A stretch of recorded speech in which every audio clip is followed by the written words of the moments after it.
Oke, baik saya mulai ya Mas ya. Selamat siang waktu Jakarta, Mas Mbak semuanya. Di sini masih jam 3, mungkin di Mas Fahri udah jam 7 ya di Sydney. Selamat siang untuk Mas Mbak semuanya yang akan melanjutkan studi ke UNSW di term 1 untuk tahun 2025. Sebelumnya saya pribadi mengucapkan selamat datang kepada Mas Mbak semuanya dan juga selamat karena sudah terpilih dan juga berhasil untuk melanjutkan studinya. Insya Allah ke UNSW di bulan besok ya, bulan Februari 2025. Oke, mungkin sebelumnya di sini saya memperkenalkan diri dulu. Nama saya Aldo Raffi. Di sini saya mengambil Masters of Public Policy and Governance di UNSW. Ini besok merupakan term terakhir saya, term kelima. Jadi dan juga saya sudah masuk di UNSW sejak term 3 2023. Jadi selamat salam kenal untuk Mas Mbak semuanya dan juga di sini juga sudah ada Mas Fahri. Mungkin Mas Fahri sebagai Lurah LPDP UNSW bisa untuk memperkenalkan diri terlebih dahulu, Mas. Oke, jadi salam kenal teman-teman. Nama saya Fahrizal Baladraf, biasa dipanggil Fahri atau Rizal. Sekarang saya belajar di program studi Civil Engineering level master ya.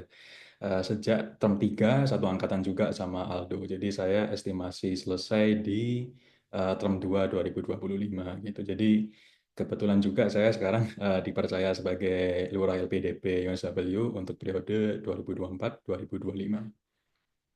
Itu aja, Aldo. Oke, Mas. Terima kasih banyak, Mas Fahri.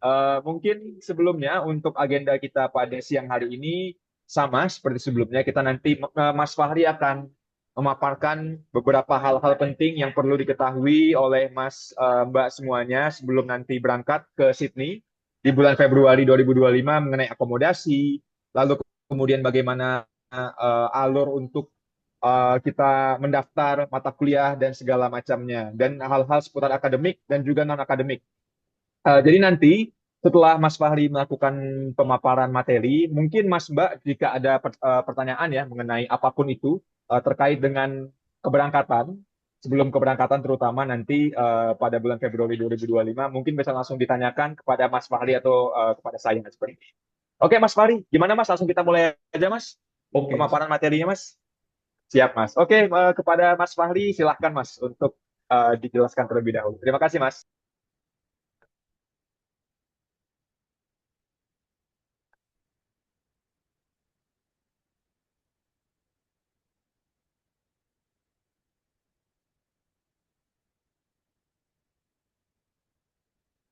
bentar ya.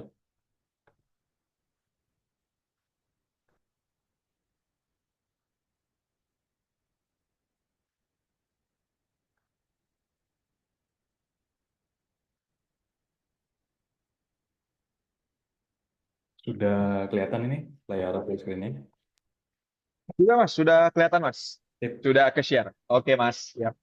Oke, terima kasih. Assalamualaikum warahmatullahi wabarakatuh. Selamat sore waktu Indonesia untuk rekan-rekan T1 2025. Di sesi pre-departure webinar ini, kali ini saya sharing kasual aja ya tentang apa-apa saja yang perlu disiapkan oleh teman-teman sebelum dan sesudah tiba di Sydney seperti itu. Sebelum itu kami ucapkan selamat kepada rekan-rekan karena sudah terpilih sebagai awardee LPDP dan segera bergabung dengan keluarga besar LPDP UNSW gitu. Semoga persiapan studi kalian semua dilancarkan dan saya yakin kalian tidak akan menyesal memilih UNSW dan Sydney sebagai tempat belajar kalian nanti. Jadi di webinar kali ini untuk materinya saya bagi ke dua bagian. Di bagian pertama sebelum keberangkatan itu nanti membahas seputar akomodasi, kemudian terkait finance dan tips-tips packing ya. Di bagian post arrival nanti saya akan bahas seputar transportasi dari bandara ke Akom, kemudian juga administrasi LPDP bagaimana, proses settling in Sydney seperti apa dan mungkin sedikit tentang kehidupan akademik di UNSW. Oke, pertama-tama yang paling penting ini akomodasi. Jadi rekan-rekan mungkin sebagian sudah ada yang dapat akomodasi, sebagian masih ada yang belum dapat. bagi yang belum dapat, jangan berkecil hati karena info-info akomodasi nanti sekitar 1 minggu, 2 minggu sebelum perkuliahan itu akan semakin banyak seperti itu. Kemarin juga sempat saya share ya hasil survei akomodasi. Bagi yang belum tahu mungkin bisa akses di deskripsi grup, itu sudah saya lampirkan linknya. Jadi di situ nanti teman-teman bisa mendapatkan gambaran seputar range harga akomodasi di Sydney, kemudian juga sebaran suburbnya di mana, fasilitasnya seperti apa, dan juga apa ya, tips-tips mencari akomodasi seperti apa gitu. Kebanyakan teman-teman di sini dapat akomodasi itu dari grup WA info akomodasi UNSW, juga ada grup Facebook UNSW Students Rent itu di Facebook. Kemudian di bawah ini ada website ya, website atau sosial media, teman-teman bisa mencari akomodasi di situ. Yang sebelah kiri ini itu untuk landlord ya, atau seperti kos sifatnya. Yang sebelah kanan itu apabila teman-teman ingin mencari unit, ini melalui agent, jadi sifatnya lebih resmi, juga lebih safe daripada landlord. Selain itu, ketika teman-teman berhubungan dengan agent, itu biasanya ada beberapa dokumen tambahan yang dibutuhkan, ya, misalnya seperti ID, paspor, bank statement, slip gaji, dan juga riwayat sewa gitu. Nah, ini untuk tips-tips mencari akomodasi. Jadi yang pertama, inspeksi itu wajib ya hukumnya. Jadi inspeksi itu nanti kalian bisa virtual kalau posisi masih di Indonesia. Kalau landlordnya tidak menerima virtual, mungkin bisa minta diwakilkan temennya yang ada di Indonesia gitu. Jadi teman-teman siapkan daftar pertanyaan yang lengkap gitu. Sesekali mungkin ada landlord yang model inspeksi model inspeksinya tuh cukup mengirim video aja ke kalian gitu. Nah, ini sebenarnya sih lewat video ini aku nggak rekomendasikan ya video yang sudah diambil sebelumnya, karena bisa jadi ada itu nggak mewakilkan apa ya, gambaran akomodasi terupdate.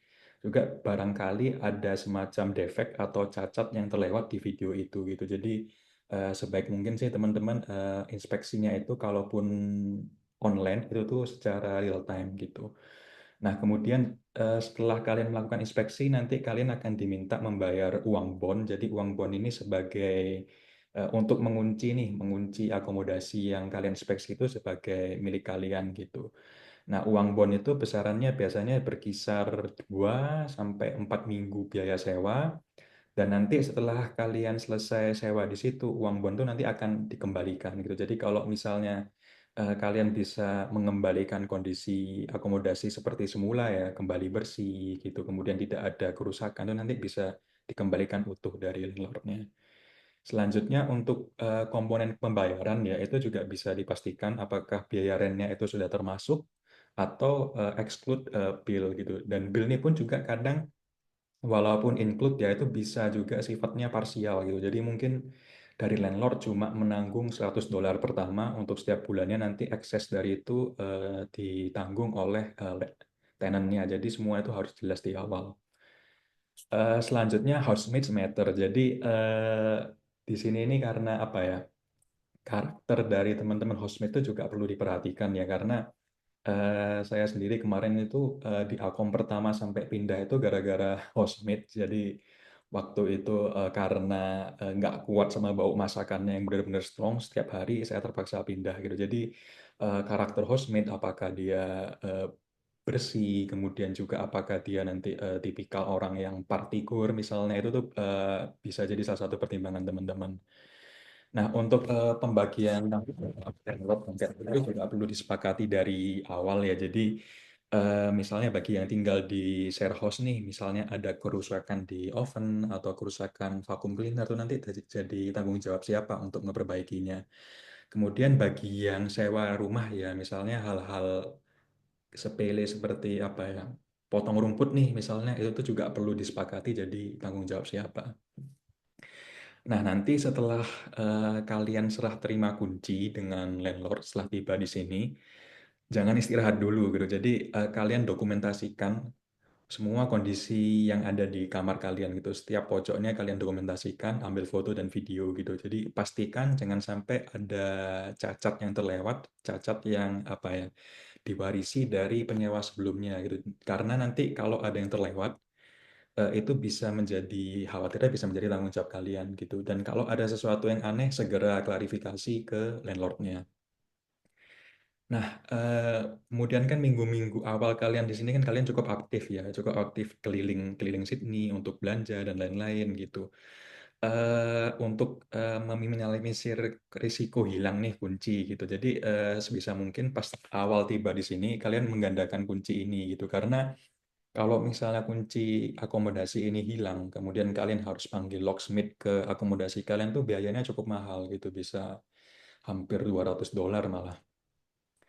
Sama ini juga penting nih, jadi waktu kalian inspeksi, pastikan kondisi akomodasinya itu layak dan tidak crowded gitu. Karena di Sydney ini, itu ada semacam aturan mengenai density akomodasi gitu. Jadi kalau misalnya dinilai akomodasinya terlalu crowded, itu tuh waktu pemeriksaan oleh konsil bisa diminta penghuni-penghuni yang ada di situ tuh untuk dipindah paksa gitu. Karena kemarin sempat di kampus ini ada kejadian, jadi pada waktu itu lagi ujian ya, lagi ujian, kemudian juga lagi ada pemeriksaan konsil dan ternyata penghuni-penghuni Akom yang crowded itu diminta pindah semua. Jadi ya, bayangkan harus pindah pada waktu ujian gitu. Jadi kalau kalian melihat akomodasinya, modelnya nih misalnya ya, model unit sebenarnya ada 2 kamar, tapi 2 kamar nih disekat-sekat lagi jadi dua, jadi 3 kamar itu tuh hati-hati ya, itu udah tadi tanda warning gitu. Sama yang terakhir juga waspada terhadap scam di sini. Jadi teman-teman waktu mencari akomodasi itu perlu dipastikan juga kredibilitas dari landlordnya.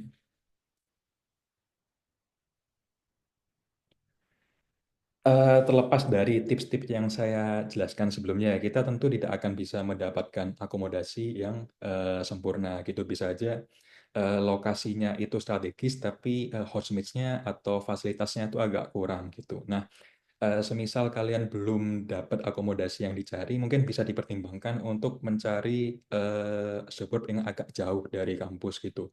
Tentu yang jadi pertimbangan itu adalah rute transportnya gitu. Jadi Sydney ini sebenarnya untuk coverage rute transportasi publiknya itu cukup bagus ya.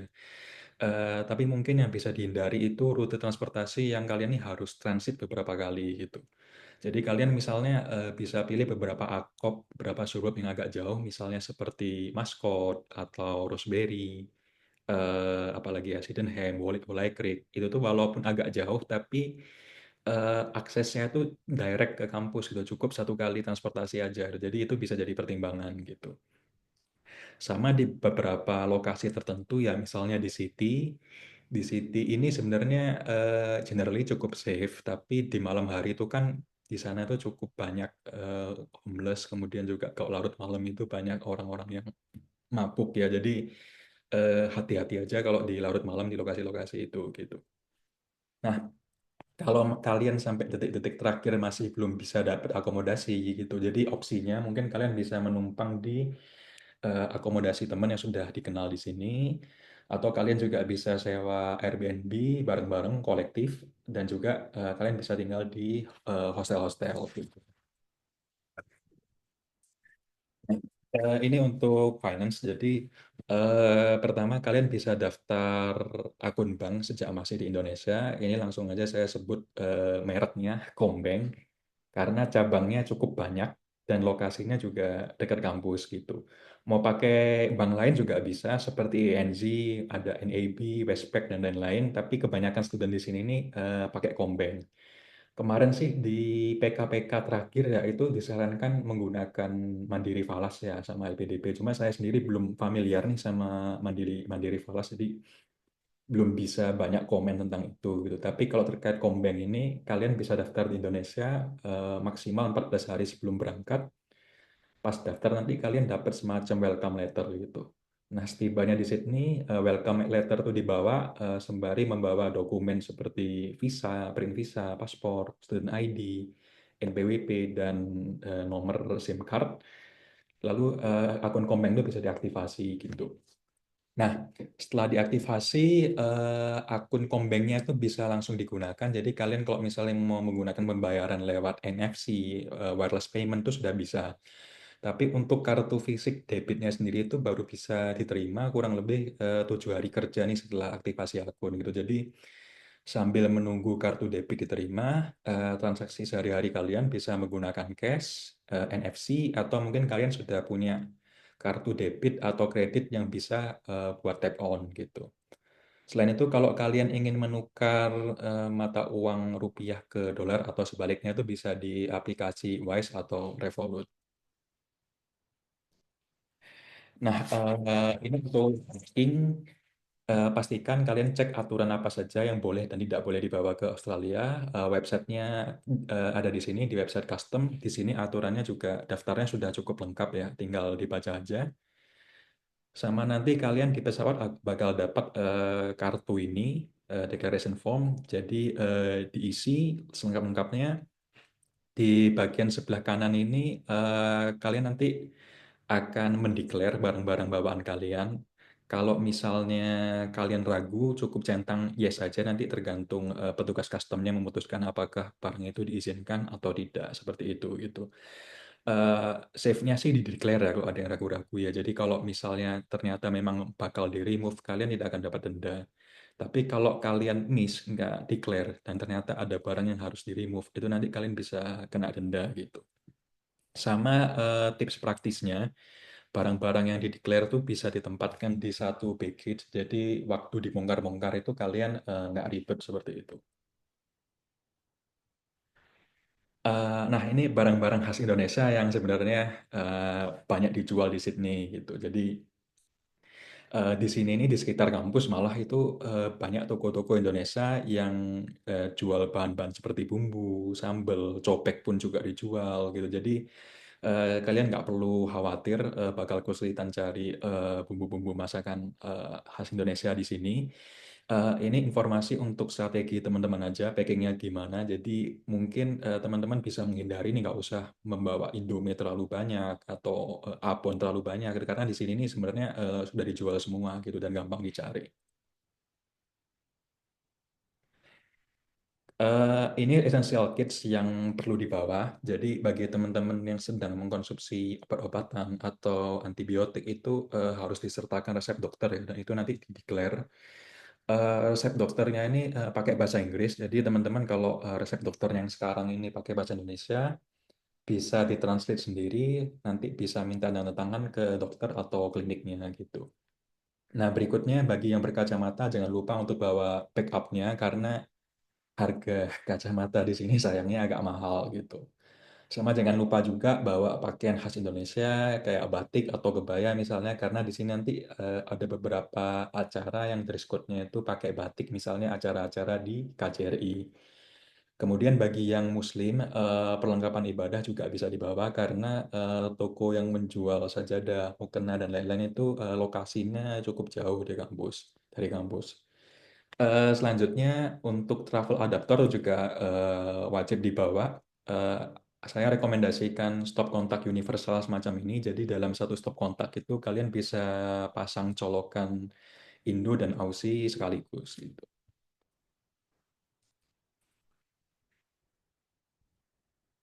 Ini di bagian post arrival. Jadi setelah kalian tiba di sini, kalian keluar dari pesawat, kalian akan melewati imigrasi dulu. Itu antriannya kurang lebih 1 sampai 2 jam.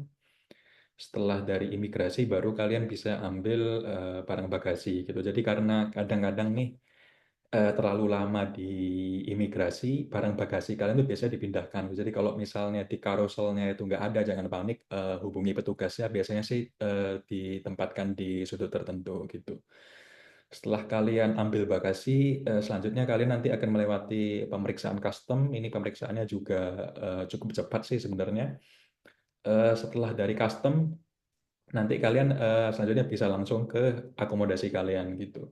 Ada beberapa opsi dari bandara ke akomodasi. Kalian pertama bisa menggunakan public transport, bisa pakai bus atau kereta. Kalian juga bisa pakai taksi atau rideshare. Selanjutnya kampus tuh juga menyediakan airport pickup ya. Jadi ini cukup free dan Kalian bisa apply di website ini. Apply-nya juga jangan mepet-mepet gitu. Jadi kalau nggak salah maksimal 2 hari sebelum keberangkatan ini. Kemudian boarding pass kalian itu tuh juga jangan sampai hilang ya. Kalian foto, disimpan karena itu nanti perlu untuk pengajuan-pengajuan dana LPDP. Sama apabila ada yang membawa anak-anak ke sini, itu tuh juga perlu dipastikan transport dari bandara ke akomodasi itu ada babysitternya gitu. Karena kalau nggak ada babysitternya itu biasanya nanti bisa kena denda.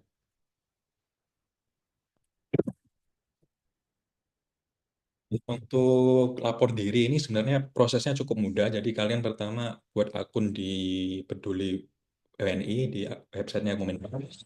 Nanti setelah akun teraktivasi, kalian ajukan lapor diri. Lapor diri ini di websitenya Kemenlu itu ada 3 tipe ya, ada kedatangan, perpindahan, dan kepulangan gitu. Nah, nanti setelah kalian isi semua pertanyaan itu, nanti di bagian terakhir itu ada bagian konfirmasi ya. Konfirmasi itu sebelum kalian submit, di bagian konfirmasi itu nanti kalian screenshot aja layarnya. Jadi hasil screenshotan ini nanti yang dipakai sebagai bukti lapor diri ke LBDP gitu. Karena kadang setelah kalian klik submit ya, verifikasi dari Kemenlu ini belum tentu sehari itu langsung terverif gitu. Jadi ada beberapa case yang teman-teman itu baru terverifikasinya 1 sampai 2 minggu gitu. Jadi daripada kita nunggu email yang kita nggak bisa pastikan ya kapan bisa kita terima verifikasinya, kita bisa cukup screenshot halaman pengajuan kita gitu. Sama kalau ada yang bawa keluarga, jadi semua anggota keluarganya juga wajib lapor diri. Nah, selanjutnya untuk student ID, setelah kalian settle di akomodasi masing-masing, kalian bisa ke kampus, urus student ID ini di Nukleus ya, di lokasinya di main library, cukup bawa paspor sama LOE gitu. Nah, biasanya sih di awal-awal term itu kan antriannya panjang ya, jadi kalau misalnya kalian eh, untuk menghindari antrian yang cukup panjang itu kalian bisa registrasi dulu jadwalnya di website ini gitu di nucleus.usw.edu.eu. Student ID ini dipakainya pertama kalau ada semacam ujian di kampus, kemudian kalau kita menggunakan fasilitas library seperti pinjam buku, laptop itu juga wajib pakai ID. Sama kalau waktu kita mengakses study space yang tertutup gitu. Kemudian untuk PhD, nggak bisa langsung bikin student ID, kalian harus accept offer tahap 2 dulu di CRS Office, baru setelah itu bikin student ID-nya. Nah, kita masuk ke administrasi LPDP gitu. Jadi, ini dana-dana major yang bakal kalian terima selama menjadi awardee. Jadi, panduannya kalian baca dulu secara detail. Kalau misalnya ada bagian yang kurang jelas, bisa ditanyakan ke saya gitu. Yang penting ini ya, jadi janji layanan LPDP ya, SLA-nya LPDP itu di luar dana yang rutin seperti LA dan FA. LA itu living allowance, dana hidup bulanan, dan FA itu family allowance. Di luar itu tuh 5 hari kerja untuk verifikasi pengajuan dananya. Setelah itu 10 hari kerja untuk pencairan dananya. Jadi pasca pengajuan itu paling cepat 15 hari kerja sampai dana itu bisa kalian terima. Kalau misalnya lewat 15 hari kerja nih kalian masih belum dapat dana, belum dapat pencairan, nanti bisa disampaikan ke saya agar bisa saya bantu hubungkan ke PIC-nya.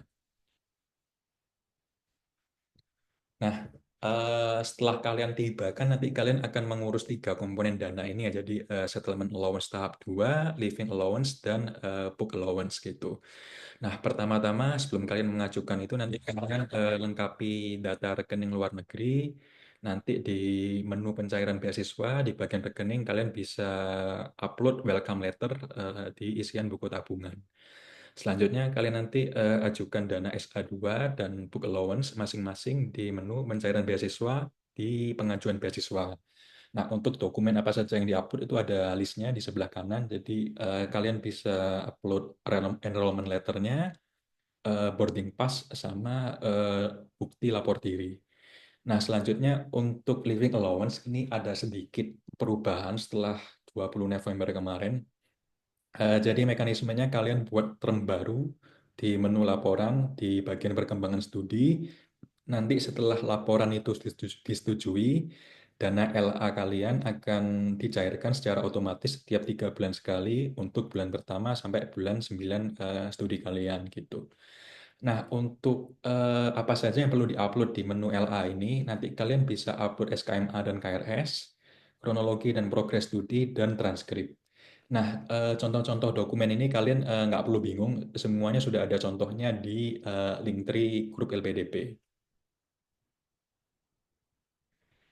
Jadi untuk merangkum ya proses kalian setelah tiba di sini, pertama-tama kalian harus beli SIM card, juga bikin student ID. Setelah itu kalian baru bisa aktivasi bank. Untuk yang PhD, kalian untuk aktivasi bank tuh nggak perlu nunggu student ID dulu. Jadi setelah lapor ke JRS, nanti kalian cukup bawa COI atau LOE ke banknya untuk aktivasi banknya itu. Nah, nanti setelah kalian selesai lapor diri dan juga selesai mengkolek dokumen-dokumen yang dibutuhkan oleh LPDP, kalian juga bisa langsung mengajukan dana ke LPDP. Oke, kita masuk ke bagian berikutnya seputar akademik gitu. Ini kalender akademik untuk tahun 2025. Jadi UNSW itu kan sistemnya trimester ya. Jadi di sini ini ada term 1, term 2, term 3 perkuliahan. Setiap termnya itu ada 10 minggu kegiatan belajar mengajar, diikuti kurang lebih 2 minggu ujian gitu. Nanti di week 6 di tengah-tengah kegiatan belajar ini ada namanya flexibility week. Jadi di week itu kosong, nggak ada kegiatan belajar, nggak ada kegiatan kuliah sama sekali. Di week 6 ini ibaratnya seperti apa ya? Seperti pit stopnya lah. Jadi kalian di week 6 ini bisa istirahat atau mungkin difokuskan untuk mengerjakan tugas seperti itu. Nah, di sela-sela di antara termnya itu ada periode seperti O-week atau mungkin ada waktu liburan. Dan di awal tahun itu ada summer term gitu. Nah, summer term di USW itu bukan summer term yang seperti di Indonesia ya, semester pendek yang biasanya diisi untuk mengulang mata kuliah. Jadi summer term di USW itu tujuannya untuk mengurangi beban mata kuliah di term-term normal gitu. Jadi untuk awal di LPDP itu bisa mengambil summer term. Nanti setelah kalian tiba di sini juga, jangan lupa di akun MySW kalian untuk bagian personal details yang saya tandai di kiri bawah ini untuk diupdate. Karena itu juga permintaan dari visa ya. Jadi kalian wajib memberikan detail diri ke pihak kampus. Nah, nanti kalau misalnya kalian pindah nih, kalian kan diminta mengisi address ya, alamat di situ ya. Kalau misalnya kalian pindah akomodasi juga, alamat akomodasi yang terupdate juga diisi di sini. Nah, ini untuk jadwal kelas di MyUSW bisa diakses di kelas timetable gitu. Pasti teman-teman juga yang sudah enroll juga sudah bisa melihat seperti ini gitu. Ini ada 3 warna, jadi kalau warnanya hijau berarti nggak ada kelas sama sekali, itu bisa diambil kelasnya. Kalau warnanya oranye itu ada kelas, tapi kelasnya ini kelas yang diizinkan. Biasanya kelas yang oranye ini nih apa ya?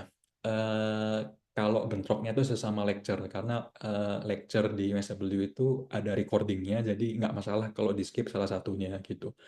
Yang nggak boleh itu kalau misalnya bentroknya itu sama workshop atau tutorial atau lab, karena kegiatan itu workshop tadi itu nggak ada recordingnya gitu. Jadi kalau misalnya bentroknya sama workshop, warnanya bakal merah di situ. Jadi kalian kalau misalnya mau enroll di kelas ini bakalan nggak bisa gitu. Tapi kalau misalnya harus enroll di kelas itu karena mungkin itu term terakhir kalian di sini, kalian nanti bisa ajukan ke Nukleus agar bisa mendapatkan izin izin kelas di kelas yang merah ini gitu. Nah, ini tampilan dari Moodle atau platform pembelajaran di sini.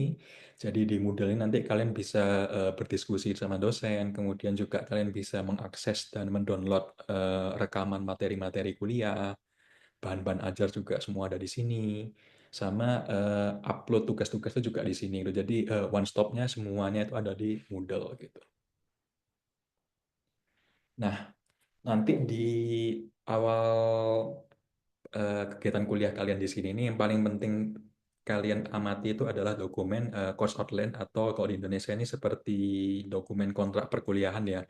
Jadi di sini ini nanti akan dibahas seputar bobot penilaian, kemudian juga deadline pengumpulan tugas, materi ajarnya seperti apa, nanti silabusnya, sama kalau misalnya ada resource yang wajib seperti buku-buku bakal dijabarkan di course outline ini. Jadi dibaca dulu course outline ini nanti kalau sudah keluar, sama sebagian course itu ada namanya hurdle rules gitu. Jadi aturan kelulusan di UNSW itu kelulusan mata kuliah ya. Itu tuh kalian harus mendapatkan nilai di atas 50. Kalau di bawah 50 kalian nanti akan fail mengulang gitu. Harder rules ini kalau misal semacam syarat tambahan kelulusan gitu. Jadi kalau misalnya di contoh ini ya yang saya tampilkan ya, skor kalian kurang dari 40% di ujiannya, walaupun assignment atau kuis kalian dapat 100, kalian nggak akan lolos di mata kuliah ini gitu. Jadi hard rules-nya ini juga diperhatikan gitu. Untuk di sebelah kanan ini ada skala penilaian yang dipakai di UNSW. Jadi kita sistemnya penilaian berdasarkan angka. Penilaian ini nanti bisa kalian convert ke IPK. Ini untuk laporan ke LPDP di website scholarho.com gitu. Nah, teman-teman untuk penilaian ini ya, apapun yang kalian lakukan di sini, jangan sampai mengulang, jangan sampai masuk ke bagian yang merah ini ya. Kenapa? Karena kalau misalnya kalian ada yang mengulang mata kuliah di sini, itu tuh sudah di luar coverage-nya LPDP gitu, dan pembayaran tuition fee di sini kan berdasarkan mata kuliah ya. Nah, jadi kalau misalnya kalian sampai ada yang mengulang, itu nanti bakal tanggung jawab kalian pribadi gitu. Jadi sebisa mungkin jangan sampai ada yang mengulang. Nah, makanya kemarin saya sempat beberapa kali menyampaikan di grup, apabila kalian ingin berdiskusi sama kakak-kakak tingkat sejurusan, mungkin bisa menghubungi saya agar bisa saya carikan gitu. Nah, untuk manfaat-manfaat ya, fasilitas yang kalian peroleh selama sebagai student di USW, pertama kalian bisa mendapatkan membership di akun Microsoft 360. Jadi kalian bisa pakai Microsoft Office, kemudian untuk OneDrive ini juga benar-benar bermanfaat ya sebagai penyimpanan kalian. Untuk komunikasi sama dosen di sini, selain lewat Moodle, kalian juga bisa direct langsung via MS Outlook gitu. Selain itu, kalian juga bisa mendapatkan akses ke berbagai komersial software seperti MATLAB, ArcGIS, dan lain-lain itu di My Access USW. Kalian juga bisa akses ke jurnal-jurnal akademik yang sudah ada langganan di USW Library. Bagi yang bahasa Inggrisnya kurang lancar dan ingin memperlancar lagi, kalian bisa mendaftar ke workshop yang namanya Let's Communicate. Di sini juga tersedia ada klinik, kemudian juga ada konseling psikologis dan lain-lain. Jadi kalian bisa mendaftar ke situ gitu. Untuk peer mentoring ini juga ada banyak ya. Jadi ada peer mentoring yang di library untuk kegiatan riset dan academic writing. Ada peer mentoring yang di CRS dan ada peer mentoring di spesifik jurusan. Jadi nanti untuk info lebih detailnya kalian bisa cari sendiri gitu.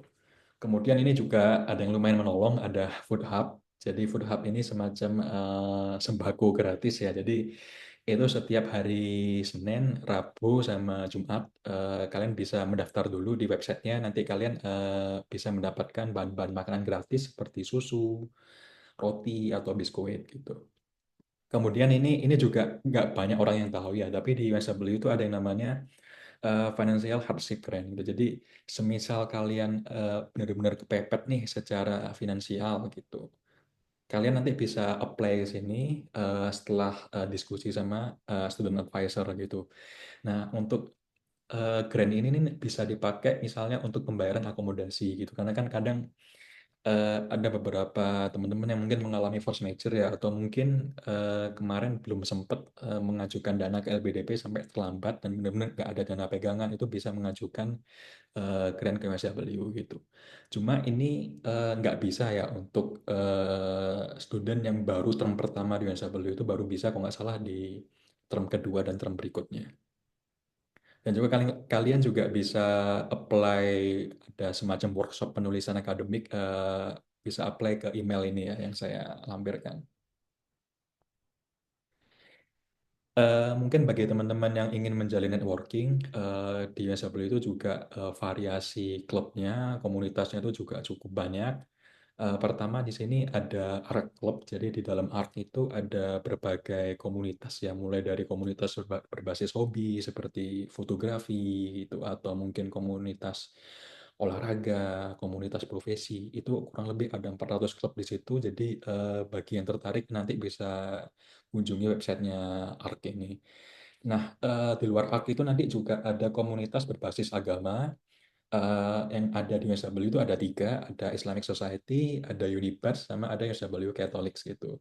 Nah, untuk komunitas student Indonesia di luar LPDP USW ada PPIA tentunya, ada KPII atau Keluarga Pelajar Islam Indonesia, dan juga ada Indra. Indra ini semacam komunitas untuk PhD candidate. Kemudian untuk diversity-nya sih, di USW itu masing. Di sini ini benar-benar didominasi oleh student internasional gitu. Yang saya lampirkan di sini ini adalah data untuk tingkat negara bagian, tapi sebenarnya ini distribusinya juga kurang lebih mewakili ya, mewakili yang ada di USW gitu. Jadi walaupun diverse, eh, student di sini ini didominasi oleh beberapa kelompok etnis tertentu ya, misalnya dari Cina, dari Asia Selatan gitu. Itu mereka cukup mendominasi. Student dari Indonesia juga sebenarnya cukup banyak, tapi nggak sebanyak student dari Cina dan Asia Selatan ini gitu. Jadi mungkin bagi kalian yang bisa bahasa Mandarin bakal benar-benar kepake sih di sini gitu. Nah, masuk ke bagian berikutnya, settling in Sydney. Jadi Sydney ini mencetak skor yang positif ya di berbagai kategori seperti livable city, safest city, dan best cities for international students gitu. Jadi kalian sebenarnya menurut saya sih benar-benar pas sih memilih Sydney untuk lokasi belajar kalian gitu. Untuk SIM card ya, SIM card ini item pertama yang perlu kalian beli di sini karena di Sydney ini kalian mau daftar apa-apa itu harus punya SIM card gitu. Nah, SIM card ini secara garis besarnya ada tiga operator besar di sini, ada Telstra, Optus, sama Vodafone gitu. Sebenarnya opsinya lebih banyak lagi dari tiga ini karena eh, tiga perusahaan ini juga punya banyak produk turunan dan anak-anak perusahaan gitu. Kalau saya pribadi sih saya pakai produk dari anak perusahaannya Telstra gitu. Nah, untuk SIM card ini nanti kalian bisa beli di airport walaupun harganya agak mahal.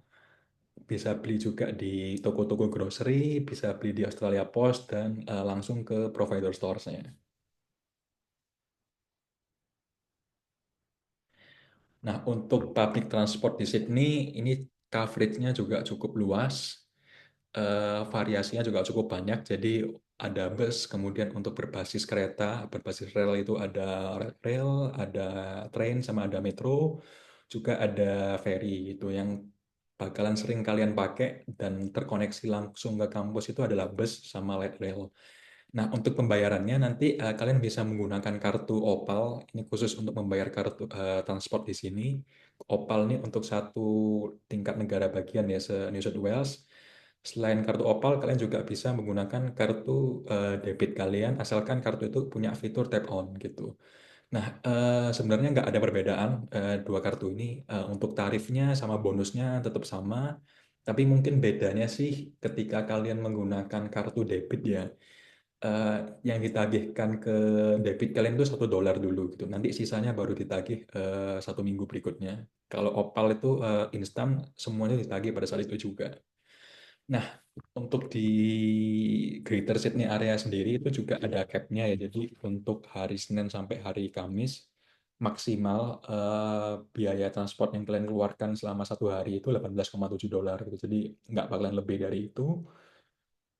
Kemudian di weekend sama pas holiday itu juga lebih murah ya. Jadi jauh dekat, maksimal $9, dan dalam waktu 1 minggu maksimal itu totalnya $50, dan ini applicable untuk wilayah Sydney, Blue Mountain, Central Coast, Newcastle sampai ke Wollongong.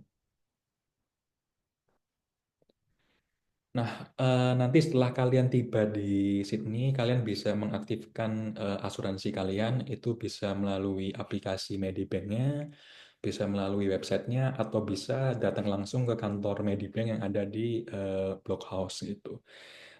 Barangkali kalian juga ingin diskusi langsung ya dengan officernya Medibank, mungkin lebih afdol kalian aktivasinya langsung ke kantornya gitu. Nanti setelah aktif, kartu Medibanknya tuh akan dikirimkan ke address yang kalian daftarkan tuh maksimal 7 hari kerja. Nah, untuk grocery di sini sebenarnya duopoli ya. Jadi yang paling besar itu ada Coles sama Woolies gitu. Sisanya itu untuk Aldi, ICA, dan Harris Farm ini pangsa pasarnya sih nggak sebesar Coles sama Woolies. Aldi sebenarnya alternatif yang lebih murah dibanding Coles sama Woolies. Tapi kalau kalian mau cari opsi yang lebih murah lagi, itu bisa ke semacam pasar tradisionalnya Sydney. Itu ada Paddy's Market sama Flemington. Di situ tuh lebih murah sih dibanding supermarket-supermarket di sini gitu. Nah, ini untuk toko-toko Indonesia, ini yang dekat kampus saja saya tampilkan di Sydney. Di Sydney, jadi ada 3 di sini, ada White Lotus, Renwick Oriental, sama Cashbox Indonesia gitu. Jadi di 3 toko ini kalian mau cari bumbu-bumbu Indonesia, semua itu sudah ada di sini. Jadi nggak perlu apa ya, nggak perlu khawatir bakal kesulitan mencari bahan makanan di sini. Apalagi di toko yang sebelah kanan itu setiap weekendnya itu juga ada semacam apa ya, jual kue-kue basah kayak martabak, bakso, ketoprak, dan lain-lain gitu. Jadi kalian bisa cek sendiri nanti setelah di sini. Nah, untuk restoran Indonesia sendiri sebenarnya juga banyak sekali di sekitar kampus tuh kalau nggak salah ada berapa ya, ada 6 atau ada 7 gitu. Jadi opsinya juga cukup banyak di sini. Kemudian bagi yang Muslim mencari daging halal juga jangan khawatir karena di sini cukup mudah ya. Jadi di beberapa supermarket besar itu ada semacam pojok halalnya gitu. Jadi ada juga toko-toko butcher halal di sini gitu. Jadi nggak susah sih dicarinya. Kemudian bagi yang ingin mencari furnitur ya setelah tiba di sini kalian bisa kunjungi ke Kmart. Kmart ini semacam toko serba ada. Jadi di sini semuanya lengkap, mau cari mulai dari pakaian sampai ke rice cooker, pemanas air tuh semuanya ada dan harganya juga cukup murah di Kmart ini. Kalau misalnya kalian perlu furnitur sesuatu tapi di Kmart nggak ada, baru bisa ke IKEA.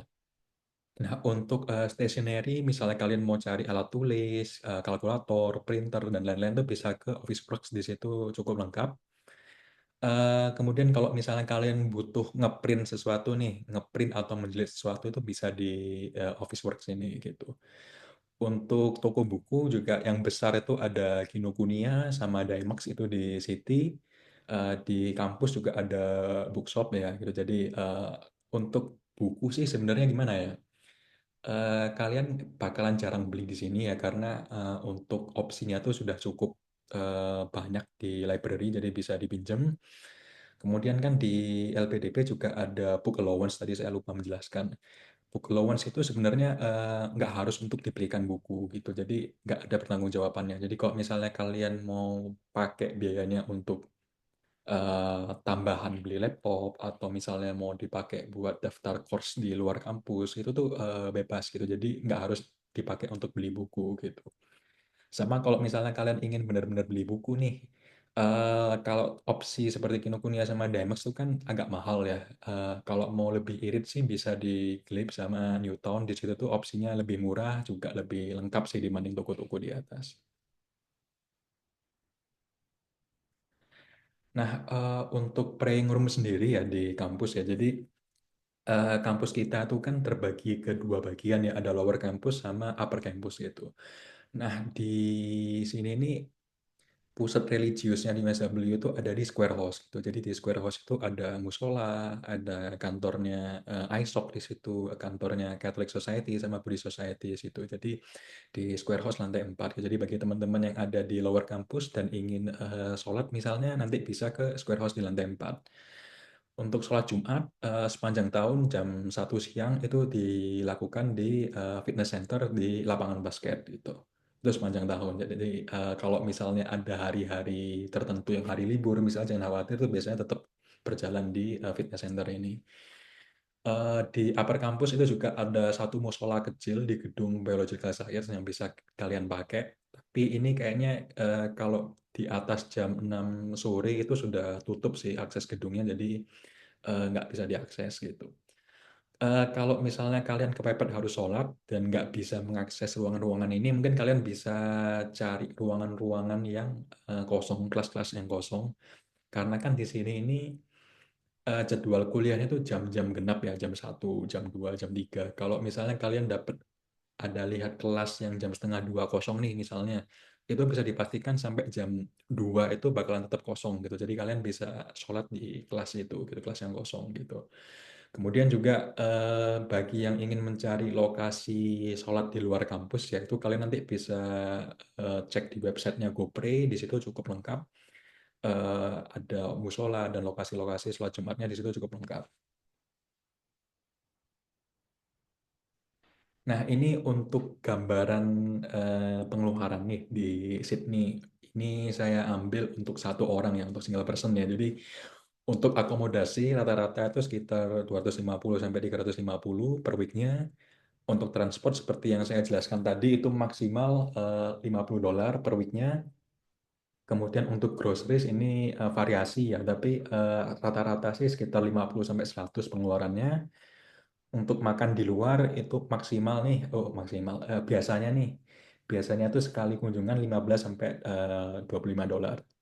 Kemudian untuk mobile internet itu biayanya sekitar 20 sampai 35, range-nya segitu. Untuk gym ini saya ambil contoh dari USW Fitness Center yaitu biayanya $37 per 2 minggu gitu. Dan untuk kebutuhan lainnya ya seperti shopping atau mungkin rekreasi itu tuh adjustable ya. Jadi tergantung strategi kalian nanti gitu. Sebenarnya untuk opsi rekreasi di sini banyak yang gratis ya. Jadi kalian kalau mau akses museum atau taman-taman, pantai itu rata-rata sih nggak dipungut biaya. Selanjutnya nih untuk tips berhemat gitu. Jadi pertama kalian bisa tentu saja memanfaatkan food hub yang ada di kampus. Selanjutnya di websitenya myunidays.com itu juga ada daftar student discount ya. Jadi produk-produk misalnya seperti elektronik atau mungkin apparel itu tuh ada listnya di situ mana aja yang diskon untuk student. Kemudian kalau misalnya ingin menekan biaya, kalian juga bisa belanja kebutuhan sehari-hari itu di pasar tradisionalnya di Sydney ya, seperti Paris Market. Barang-barang furnitur mungkin bisa beli di Finis atau Salvation Army Shops atau Red Cross itu harganya lebih murah di situ ya. Kemudian juga mungkin di HP kalian bisa download aplikasi namanya Half Price App gitu. Jadi di situ tuh nanti ada info kira-kira minggu ini tuh diskonnya apa aja sih di supermarket, misal di Coles atau di Woolies tuh diskonnya apa aja sih. Jadi kalian bisa apa ya, bisa atur strategi dari situ gitu. Sama di sini nih ada yang namanya street bounty atau kalau misalnya ada orang pindahan atau mungkin ada orang-orang yang barang-barang yang sudah nggak dipakai itu nanti ditaruh di pinggir jalan aja gitu, di depan rumahnya orang-orang ini gitu. Jadi nggak perlu malu gitu kalau ada barang yang menurut kalian masih layak dipakai langsung ambil aja gitu. Malah sih kebanyakan sih barang-barang yang ada di street bounty ini sebenarnya sih masih cukup layak ya. Jadi ya kalau misalnya kalian dapat barang yang bagus di situ ya rezeki sih gitu. Nah ini udah mau selesai jadi permisi ya banyak pakai meme-nya ini di presentasi ini jadi biar nggak ngantuk. Jadi tips akademik nih yang paling penting di sini ini manajemen waktu gitu. Jadi karena di UNSW itu sistemnya trimester ya, beda sama kampus-kampus lain. Mungkin kalian nanti di minggu-minggu ketiga atau minggu keempat tuh sudah rasanya seperti lari gitu. Tugasnya banyak banget gitu dan ngerasa waktu kalian apa ya benar-benar terbatas. Jadi sebisa mungkin kalau kalian mendapatkan assignment atau tugas tertentu itu tuh dikerjakan dari awal dicicil, jangan semuanya ditumpuk di belakang karena semakin mendekati minggu-minggu akhir perkuliahan di minggu 8, 9, 10 itu semakin benar-benar ketat jadwalnya gitu. Kemudian juga kalian bisa atur strategi pemilihan mata kuliah ya. Jadi bisa juga diskusi dengan senior jurusan Jadi barangkali di satu semester itu bisa kalian mix nih, mana mata kuliah yang advance dicampur sama mata kuliah yang lebih fundamental gitu, atau mungkin mata kuliah yang ada ujiannya dicampur sama mata kuliah yang tidak ada ujiannya. Jadi biar nanti ujian nggak terlalu banyak. Nah, yang penting juga kalian perlu maintain good relations sama supervisor, sama dosen kalian. Bagi yang PhD, nanti di komunikasi-komunikasi awal bisa dijelaskan ya. Kalian kan nanti award di LPDP ya. Dan award di LPDP itu bakalan perlu dokumen yang ditandatangani sama supervisor di setiap 6 bulan sekali itu. Jadi perlu disampaikan di awal agar supervisor kalian nanti nggak kaget ketika diminta tanda tangan gitu. Untuk tips non akademik ya, jadi kalian jangan merasa sendirian di sini gitu. Jadi kalau misalnya kalian ada masalah gitu, butuh bantuan, bisa kontak gitu. Jadi bisa kontak teman terdekat kalian atau mungkin bisa kontak ke saya gitu. Jadi masalah apapun nih, jadi masalah akademik, masalah finansial atau masalah terkait kesehatan mental itu bisa disampaikan segera gitu. Sama di Sydney ini juga kota yang benar-benar diverse, potensinya, peluangnya juga benar-benar terbuka lebar. Jadi kalian juga sebaiknya tetap terbuka, open terhadap kesempatan, experience atau koneksi-koneksi yang baru gitu. Udah selesai nih. Jadi demikian presentasi dari saya. Terima kasih sudah menyimak. Sampai jumpa di Sydney gitu. Jadi sekian, terima kasih. Baik, Mas Fahli, terima kasih banyak Mas untuk pemaparan materinya Mas ya sudah cukup detail, sudah semuanya ke cover ya Mas. Ini juga mungkin bagi Mas Mbak yang mau berangkat besok, ini merupakan modal penting ya, modal awal yang penting banget. Jadi nggak yang kosong banget. Jadi udah ada bayangan deh besok kira-kira bakal ngapain aja dan juga bakal apa aja sih yang harus dilakuin kayak gitu. Oke, Mas Mbak, eh, mungkin ini bisa di ini ya Mas Mbak bisa disiapin dulu apa namanya pertanyaan yang mungkin Mas Mbak bisa langsung tanyakan nanti ke saya atau ke Mas Fahri kayak gitu. Oke. Silakan Mas Fahri kalau ada yang ingin disampaikan terlebih dahulu Mas. Oke, oke. Baik Mas Fahri, terima kasih banyak Mas. Oke Mas, ini sebelumnya udah ada beberapa pertanyaan ya Mas ya. Mungkin saya coba aku coba bacain dulu nih Mas. Yang pertama, Mas Fahri ini kira-kira nanti PowerPoint-nya bakal disediain di WA Group nggak ya Mas ya? Aku share nanti. Aman. Oke, siap Mas. Terus ini untuk Mbak Zahara ya Mbak izin menjawab. Sepengetahuan saya nih Mbak, Mandiri Falas itu penanaannya ke Mandiri DN.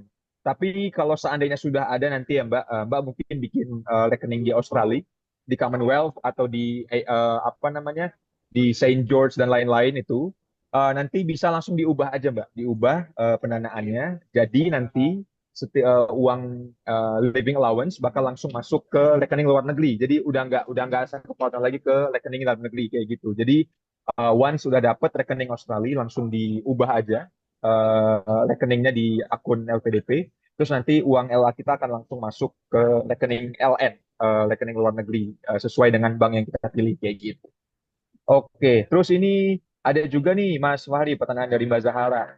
Untuk sistem supervisor sama seperti pembimbing akademik, satu orang selama perkuliahan atau per mata kuliah ya Kak, dan bagaimana kita tahu siapa supervisor kita.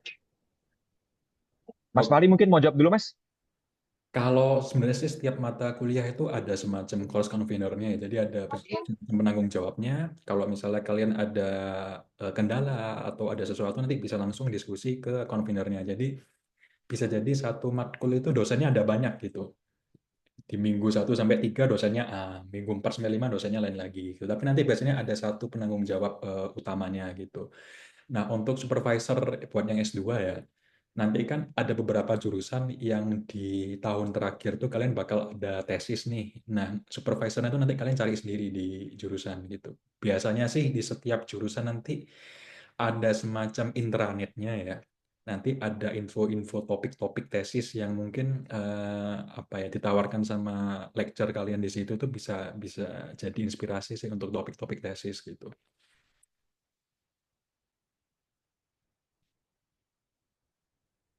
Kalau supervisor sih Oke, Mas, siap. dicek di Terima kasih, Mas. hotline aja nanti.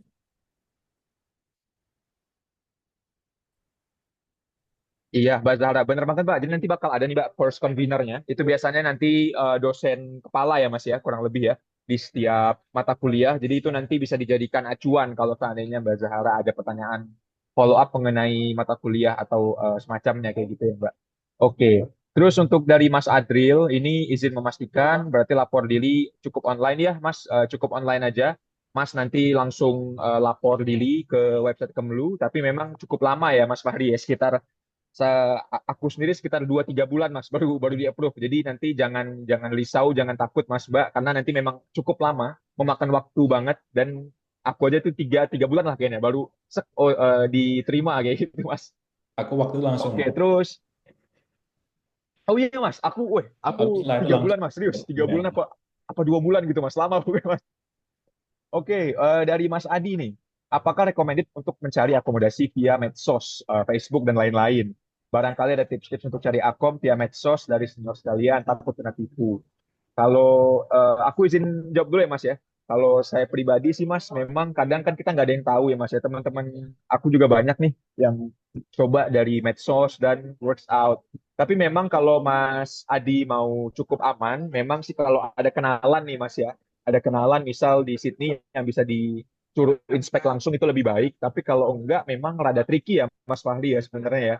Jadi takutnya nanti sebenarnya kan masalahnya bukan cuma di kamar aja ya Mas. Siapa tahu nanti ya tadi Mas Fahri sempat bilang ya, eh, tenan yang lain gimana, teman-teman flatmates-nya gimana, belum lagi lingkungannya siapa tahu jauh dari apa namanya, jauh dari bus, halte segala macam. Tapi mungkin hal yang bisa Mas Adi lakuin mungkin bisa dicek dulu di Google Maps. Jadi nanti bikin aja misalnya dari let's say 37 George Street misalnya ke UNSW. Nanti kan bisa kelihatan tuh Mas kalau misalnya dia naik bus, nanti ke bus mana, nomor berapa, itu mungkin bisa jadi acuan sebelum Mas milih kayak gitu. Atau dari Mas Fahri ada yang mau ditambahin Mas kira-kira Mas? Tips mencari dari sosmed gitu Mas. Kalau misalnya ingin tahu yang apa ya, dari grup info WA akomodasi itu ada yang ragu-ragu sama landlordnya, mungkin bisa kasih tahu aku aja. Kalau misalnya aku nggak kenal, aku mungkin bisa tanya teman-teman yang lain di sini gitu. Kadang sih ada beberapa landlord yang terkenal ada red flag-nya. Aku kan pernah share ya di grup ya, yang red flag seperti apa gitu. Jadi di luar itu sih rata-rata safe. Di luar grup WA akomodasi, seperti di Facebook, mungkin bisa dipastikan ya kira-kira akun akun landlordnya itu akun yang sudah lama, sudah established, atau akun yang masih baru gitu, baru-baru kemarin tuh. Karena kalau akun-akun baru tuh biasanya lebih mencurigakan. Sama kalau misalnya kalian diminta bayar bond ya, misalnya posisi kalian masih di Indonesia gitu. Kalau bondnya lewat transfer, bank transfer tuh biasanya masih safe sih, karena kalau itu penipuan, jarang sih penipuan di sini nih yang berani lewat transfer gitu, jarang gitu. Tapi kalau itu nanti misalnya transfernya lewat Western Union misalnya, tuh hati-hati gitu, karena biasanya sih ada penipuan di situ gitu. Sama apa lagi ya? Paling itu sih Aldo untuk tipsnya. Oke Mas Fahri, thank you banget Mas. Nah ini nih Mas, ini mungkin topik yang jujur aku pribadi kurang familiar ya Mas ya. Karena mengenai Mbak Maritza nih Mas, bertanya mengenai PhD. Untuk dokumen seperti ijazah, transkrip, akte kelahiran, apakah perlu dibawa Mas? Fisiknya mungkin Mas ya, dokumen fisik. Kira-kira ada pengecekan dokumen asli nggak Mas dari UNSW? Terus ini juga ada nih Mas, dua pertanyaan yang mirip banget Mas. Mengenai OSHC, Overseas Healthcare. Jadi apakah coverage Koperasi OSH itu gimana ya Mas ya? Apakah sama kayak BPJS di mana keseluruhan treatment dan obat-obat itu di cover atau hanya hal-hal yang tertentu aja? Terus juga Mas, ini sama sih Mas pertanyaan dari Mbak Nisa mirip-mirip. Apakah biaya konsultasi dan biaya obat-obatan itu tercover? Terus apakah sistemnya sama kayak berobat dulu? eh, Sistemnya sama kayak di Indo? Berobatnya Mas, apakah sama atau enggak? Mendaftar online atau langsung ke klinik atau gimana? Gitu. Oke Mas Fahri, silakan Mas. Oke, oke. Jadi sebentar. Untuk dokumen asli ya, aku lupa jelaskan juga. Dokumen asli sih sebenarnya untuk pengecekan itu jarang ya. Jarang di sini, aku malah belum pernah dengar yang ada pengecekan dokumen asli. Cuma kalau aku pribadi sih aku bawa semua gitu, karena aku nggak tahu bakal barangkali ada sesuatu yang dibutuhkan di sini, jadi ya biar semuanya mudah, aku bawa gitu. Jadi teman-teman sih, kalau seperti akte sih kayaknya sih nggak perlu ya. Yang biasanya bakal ditanyakan itu bisa jadi seperti ijazah atau transkrip itu sih yang, tapi kalau dokumen-dokumen kependudukan kayak akte atau kartu keluarga itu nggak perlu, kecuali kalau kalian mungkin bawa anak nih, aku lupa nyampaikan juga tadi. Jadi buat yang bawa anak ke sini itu perlu juga dibuat semacam apa ya, dokumen riwayat imunisasi anak gitu. Mana nanti ketika kalian mendaftarkan anak sekolah itu juga perlu dokumen itu seperti itu gitu. Terkait dokumen asli sih itu mudah-mudahan bisa menjawab. Kemudian untuk OSHC, OSHC ini sebenarnya untuk apa ya, nggak mencakup biaya terkait mata sama gigi, nggak mencakup itu, tapi biaya pengobatan lain ya, misalnya kalian ada sakit lambung atau demam dan lain-lain itu masih bisa dirembes gitu. Nah, untuk sistemnya sendiri di sini ini kan kalian kalau sistemnya bulk billing ya, di sini ada nanti bulk billing tuh nanti tagihan itu nanti bisa ditagihkan langsung ke Medibank-nya. Tapi di luar itu biasanya kalian nanti diminta bayar sendiri dulu, baru nanti kalian rembes ke Medibank. Nah, sebisa mungkin sih kalau misalnya kalian perlu ke klinik, mungkin bisa jadi opsi pertama itu ke klinik kampus dulu, karena klinik kampus ini kan kerjasama sama Medibank ya, dan jadi kalian nggak perlu membayar kalau misalnya ada sesuatu yang di cover sama Medibank di situ. Nah, untuk coveragenya sendiri, kalau biaya-biaya perawatan seperti GP dan lain-lain itu sebenarnya udah ditanggung sama Medibank, tapi untuk obat, biasanya sih obat parsial ya, jadi eh, parsial dibayar sama Medibank, nanti parsial kita bayar sendiri gitu. Sama apalagi tadi Aldo? Ini sih Mas, kayaknya udah semua sih Mas ya. Udah ke cover semua tuh Mas. Bisa langsung ke klinik segala. Iya Mas, kayaknya udah ke cover Sama semua Mas nambahin pertanyaan ini. ini. Jadi di sini ini nggak kayak di Indo ya. Di Indo kan mungkin kita bisa langsung ke spesialis nih. Nah, kalau di sini ini segala sesuatunya tuh kita harus ke dokter umum dulu, ke GP gitu. Dan ke GP ini kita juga nggak bisa ujuk-ujuk langsung datang gitu, nggak. Kita perlu bikin appointment dulu gitu. Jadi bikin appointment nanti udah ada jadwalnya baru bisa kita ke GP. Kalau misalnya kalian ada sesuatu emergensi nih, segera segera harus ke dokter, kalian bisa mungkin bisa apa ya, ke klinik kampus, barangkali ada appointment yang di cancel, atau kalau misalnya posisi kalian di akom yang lain, di suburb yang lain ya, agak jauh dari kampus, biasanya sih di setiap suburb itu ada semacam emergency service. Kayak di Marubra itu kan ada emergency clinic ya, jadi kalian bisa langsung datang ke situ tanpa perlu appointment sama GP, itu kalau kondisi-kondisi emergency aja gitu. Di luar itu langsung ke GP. Oke Mas Fahri, makasih banyak Mas. Mungkin izin nambahin juga ya Mas ya. Makanya mungkin Mas Mbak seandainya memang ada apa ya Mas. Tadi bener banget kata Mas Fahri. Masalah mengenai gigi sama mata tuh nggak di cover Mas Mbak. Jadi seandainya ada nih Mas atau Mbak yang punya let's say masalah gigi bungsu gitu ya Mas Mbak itu kan bisa jadi masalah gitu ya kalau nggak dicabut kayak gitu. Nah jadi itu memang direkomendasikan semua masalah apalagi behel, gigi bungsu segala macam itu diselesaikan dulu di Indonesia. Jadi nanti nggak bakal jadi masalah di Australia gitu. Terus juga mata seandainya Mas Mbak mau ganti kacamata, minusnya nambah segala macam, mendingan diselesaikan dulu, di finish dulu di Indonesia sebelum berangkat supaya nanti nggak bakal jadi masalah karena itu nggak di cover sama AS1. Setuju. Terus ini Mas, BPJS Kesehatan sama NPWP. Kira-kira Mas dinonaktifin atau diaktifin aja Mas? Kalau dari Mas Fari gimana Mas? Kalau NPWP kan tetap aktif ya, maksudnya mungkin Tuh nanti Mas.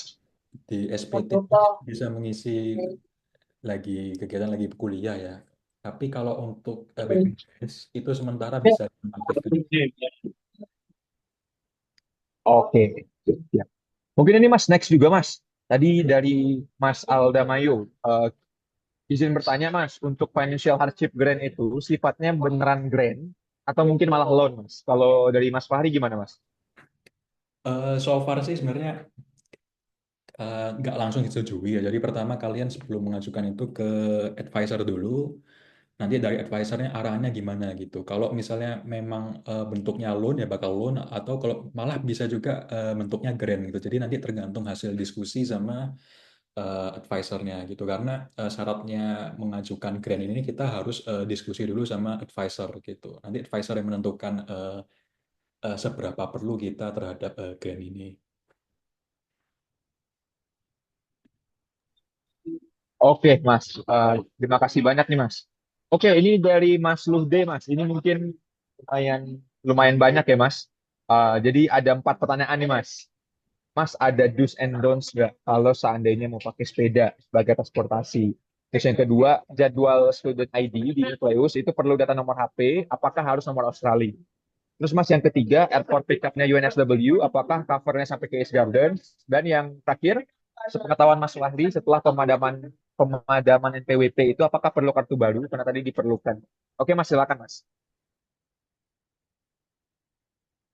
Untuk sepeda sih, sepeda benar-benar safe sih di sini. Cuma mungkin yang perlu diperhatikan tuh keamanannya ya, karena walaupun di kampus sendiri itu kadang-kadang masih ada kejadian ada yang hilang sepedanya atau helmnya hilang gitu. Jadi bisa mungkin mungkin locknya ya, locknya itu cara-cara locknya itu juga banyak sih tips-tipsnya cara ngelock sepeda yang aman bagaimana.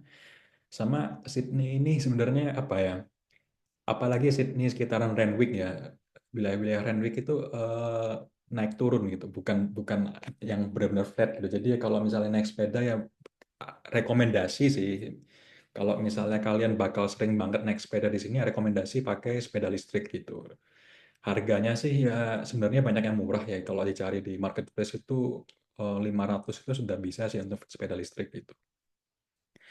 Untuk yang lain sih mungkin apa ya? Di sini aturannya juga cukup ketat, jadi wajib pakai helm, kemudian juga untuk penerangannya, lampu belakang dan lampu depan sepeda itu juga wajib ada. Selanjutnya untuk bagian student ID ya, student ID itu nggak perlu nomor HP sih, jadi yang diminta itu cuma diminta paspor sama LOE, jadi nggak bakalan diminta nomor HP gitu. Untuk airport pick up aku kurang tahu ya coveragenya bagaimana, tapi seharusnya sih karena East Garden itu lebih dekat dari UNSW masih bisa dijangkau sih gitu. Di websitenya airport pick up yang tadi ada di slide itu sebenarnya sudah ada list-listnya, list-list pemberhentiannya di mana. Jadi kebanyakan pemberhentian itu ada di sekitar UNSW. Kalau misalnya nanti ternyata menurut driver ada lokasi lain yang lebih dekat ke akomodasi kalian, itu fleksibel sebenarnya. Jadi bisa diturunkan di stop yang lain, nggak harus di stop yang sama waktu kalian mendaftar. Untuk pemadanan ini jadi bank, waktu daftar bank tuh kartu NPWP Indonesia yang kalian bawa gitu. Jadi nggak harus kartu fisik aslinya, jadi kalian bisa bawa scan-nya terus di print lagi itu juga bisa gitu. Jadi yang diminta sama bank di sini ini adalah tax residency teman-teman. Jadi teman-teman terdaftar di mana nih? Terdaftar di Indonesia atau terdaftar di Aussie seperti itu gitu. Itu sih Aldo. Kalau teman-teman ada yang mau tanya direct juga bisa sih, silahkan gitu. Iya Mas, benar banget. Jadi mungkin ini sharing pengalaman aja ya Mas ya. Eh, aku tuh pernah sepedaku hilang Mas di kampus. Padahal Padahal itu diparkir di depan Lowlit ya Mas. Itu kan rame ya Mas ya. Jadi memang itu jadi mungkin ini saran bagi Mas Mbak juga. Kadang kan pas winter, ini kan saya pas winter, aku pas winter ya Mas ya. Jadi waktu itu tuh males Mas, males buat mindahin sepeda. Jadi memang ditinggal 4-5 hari gitu ya Mas ya. Hari kelima pas sudah nggak seberapa dingin, udah nggak winter lagi, udah mau maksudnya udah nggak seberapa dingin gitu ya Mas. Terus nyarilah mas sepeda di parkiran loh kok hilang gitu ya mas ya terus loh ini kok nggak ada ya udah akhirnya coba ngelapor ke security terus di sana memang alhamdulillah banget sih mas. Within 3 jam itu sebenarnya langsung langsung dapat mas sepeda Oh, aku langsung dapat jadi langsung langsung ke detect mas ternyata dipindah ke dekat gym gitu ya dan memang ada mas yang motong locknya mas karena aku juga nggak pakai di lock pakai lock yang biasa aja jadi itu mungkin jadi ini juga sama Mas Mbak. Kalau kita punya sepeda di kampus tuh nggak menjamin aman juga sebenarnya Mas Mbak. Bahkan si security-nya bilang kamu itu tuh beruntung banget katanya gitu karena selama saya kerja di sini belum pernah saya nemu kasus yang dimana 3 jam tuh langsung ketemu lagi gitu. Biasanya ya udah hilang for good gitu. Jadi emang kalau misalnya memang Mas Mbak ada yang mau kepikiran naik sepeda tuh di lock itu wajib banget ya Mas Mbak. Jadi kunci yang kayak huruf D yang Ya. besi itu wajib banget. Kalau enggak itu bakal hilang lah sepedanya.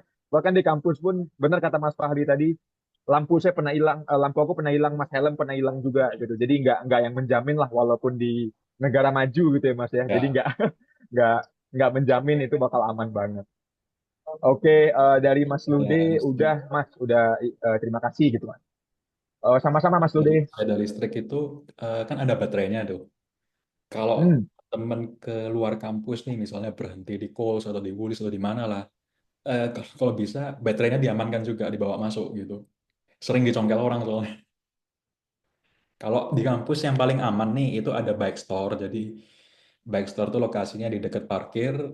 Teman-teman perlu daftar dulu di situ. Kalau udah masuk ke bike store itu tuh paling aman di situ gitu. Cuma kan bike store kapasitasnya betul. terbatas ya. Jadi banyak yang parkir di luar bike store ini gitu.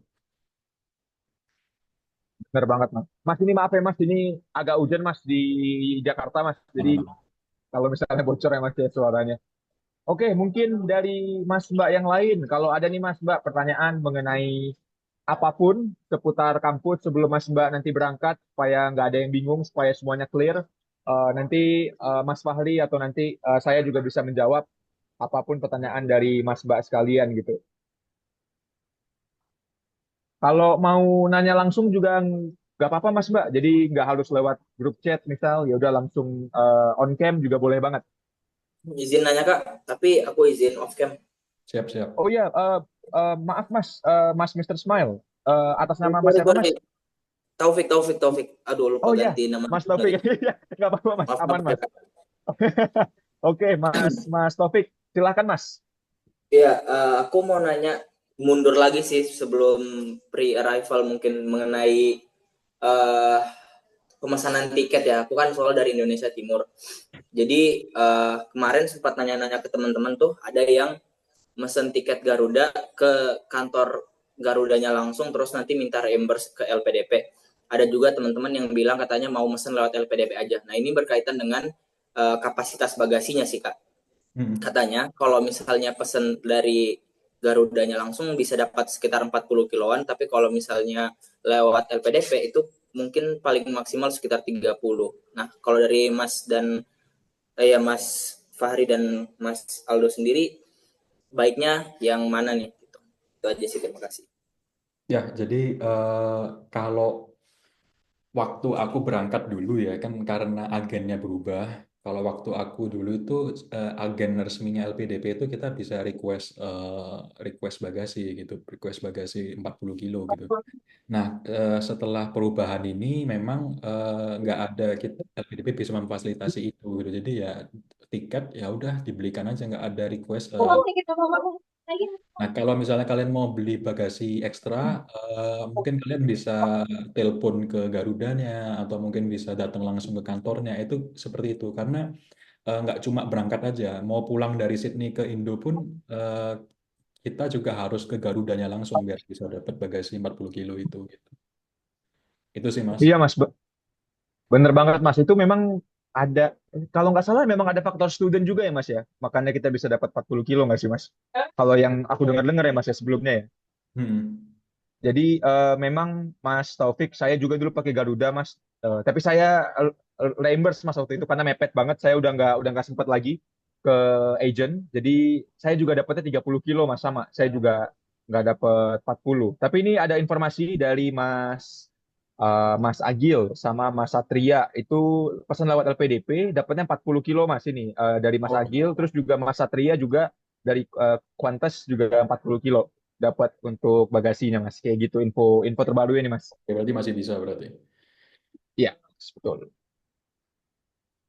Oke, Mas Taufik, terima kasih banyak Mas pertanyaannya. Mungkin silakan Mas Mbak yang lain kalau ada pertanyaan ataupun seandainya memang ada pertanyaan yang mau cukup spesifik Mas, misalnya kayak kalau engineering mungkin Mas Fahri bisa menjawab, kalau social science saya juga insya Allah mungkin bisa menjawab Mas kalau ada pertanyaan terkait dengan mata kuliah atau mungkin jurusan kayak gitu.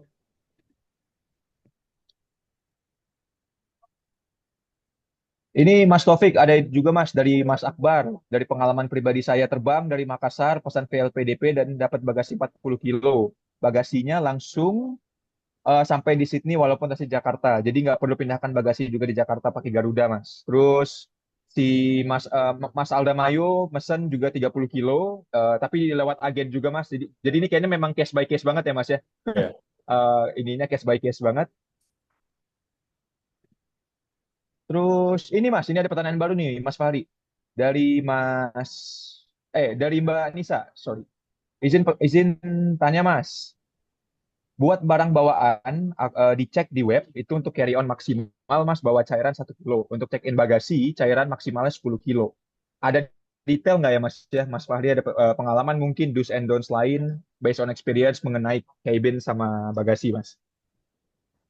Ini sebenarnya sih aturannya seperti biasanya ya, seperti selain teman-teman lah kalau misalnya keluar negeri bagaimana. Cuma biasanya sih yang nggak boleh ya kalau ke Sydney itu pertama kalau misalnya isinya itu nggak full gitu. Jadi barang-barang itu bukan barang yang baru gitu. Misalnya nih sabun itu bukan sampo yang full gitu atau sabun bukan sabun yang full gitu. Untuk makanan misalnya makanan juga seperti itu gitu. Kalau misalnya makanannya sudah dikonsumsi sebagian itu biasanya juga juga masih kena gitu. Jadi kalau misalnya kalian bawa cairan mungkin bisa dipastikan itu cairannya apa ya, tertutup rapat, kemudian juga itu bukan cairan yang apa ya, itu cairan yang bermerek gitu, produk bermerek gitu. Jadi kalau misalnya kalian mungkin nih bawa jus atau apa gitu yang sebenarnya off merek ya buatan rumah sendiri itu nggak bisa gitu. Jadi pertama ada mereknya, kemudian juga biasanya sih diminta diminta full ya, bukan yang terisi-terisi sebagian gitu. Itu pengalamanku sih Aldo. Iya Mas sama Mas. Memang kayaknya Australia untuk biodiversity-nya sangat ketat ya Mas ya. Bukan cukup ketat lagi Mas. Memang sangat ketat. Jadi memang Mas Mbak memang direkomendasikan itu kalau hal-hal yang bersifat makanan ya Mas Mbak ya itu memang kalau bisa jangan dibawa ya. Mau itu misalnya Mas apalagi kayak rendang, dendeng, aduh itu memang Ya. berbahaya ya Mas itu pasti 100% kena sita sih Mas kalau seandainya kita declare dan kalaupun kita nggak ngedeklar dan ketahuan dendanya lebih lebih mengerikan lagi Mas gitu. Jadi Ya. mending memang sih amannya nggak usah dibawa sama sekali sih Mas Mbak untuk misalnya makanan kayak gitu dan juga cairan-cairan seperti itu Mas Mbak. Kalau ininya untuk safety-nya gitu ya. Terus Kalau ini Mas Fahri juga ada. Oh iya Mas, silakan Mas. kalau Gimana? misalnya apa ada labelnya nih, misalnya ada komposisinya, ada best before-nya, kamu masih aman gitu. Tapi Hmm, kalau hmm, misalnya hmm. apa ya, misalnya nih kalian bikin kue nastar sendiri, langsung toples bawa ke sana itu nggak boleh gitu. Itu sih pengalamanku. Iya Mas, benar-benar. Terus ini Mas juga ada pertanyaan dari Mbak Zahara. SIM card Mas itu pakai eSIM atau enggak Mas di Australia? Karena SIM card Indo kayaknya harus tetap aktif untuk mobile banking di Indonesia. Jadi Silakan Mas. Indo, aku nggak tahu ya untuk provider lainnya, tapi kalau aku kan sendiri pakai Telkomsel, itu tuh bisa perpanjang masa aktif sampai 1 tahun sampai 2 tahun gitu. Jadi aku pertama langganan itu. Nah, untuk sehari-hari paket datanya kan kalau tetap pakai datanya Telkomsel mahal nih karena di luar negeri ya. Aku cukup aktif WiFi aja gitu. Jadi mobile banking Bank Indonesia tuh masih tetap jalan. Itu yang penting sih masa aktifnya tuh aku amankan dulu gitu. Jadi nggak perlu sampai pakai eSIM sih. Iya Mas, terima kasih Mas. Terus Mas ini kalau skincare untuk pindah ke travel bottle karena size aslinya di atas 100 mili itu juga nggak boleh ya Mas. Aku kurang tahu ya ini safe apa enggak. Mungkin sih coba aku tanya dulu ke teman-teman yang lain. Tapi sih biasanya ya ketika dimasukkan ke eh, botol yang nggak ada labelnya dan nggak bisa dipastikan, nggak bisa dideteksi sama si customnya itu nggak diizinkan gitu. Ya, kalau misalnya mau dibawa tetap dibawa nggak apa-apa, yang penting dideklar aja gitu. Nanti masalah boleh apa enggak kan ya tergantung customnya gitu. Betul Mas, betul betul setuju banget. Karena Mas kalau soal eSIM juga ya Mas, ini sharing pengalaman pribadi juga nih Mas. Aku kan awalnya pakai SIM fisik ya Mas, sebelum berangkat Mas Nah, 2023 tuh. Terus ternyata Mas turns out hilang Mas SIM-nya Mas. Jadi memang kalau misalnya Mas Mbak mau aman banget, jadi memang kalau bisa seingat aku bisa dikonvert ya Mas ya ke eSIM ya Mas. Jadi memang kalau misalnya memang mau aman itu dikonvert dulu aja Mas Mbak ke eSIM, karena ya kalau kayak saya itu kan soalnya kecil kecil banget ya Mas ya. Jadi waktu itu pas banget ini HP aku juga kan nggak waktu itu belum belum main dual SIM ya Mas ya. Terus ya udah dicabut. Wah, pas kemarin mau pulang lagi kayak wah ini mana nih, hilang Mas. Jadi mungkin Mas Mbak kalau nomornya penting banget, banyak misalnya nomor sebagai kontak apa segala macam memang penting banget, mending di secure dulu aja Mas Mbak. Diubah ke eSIM kalau seandainya memungkinkan supaya nanti aman banget lah sampai di sana. Oke, Mas Mbak silakan, ini kalau ada pertanyaan lagi, kita mungkin masih ada waktu sekitar 25 menit lagi ya Mas ya. Untuk tanya jawab, silakan Mas Mbak kalau ada pertanyaan nih, misal spesifik mengenai kalau teknik engineering, gimana mekanismenya, kuliahnya gimana.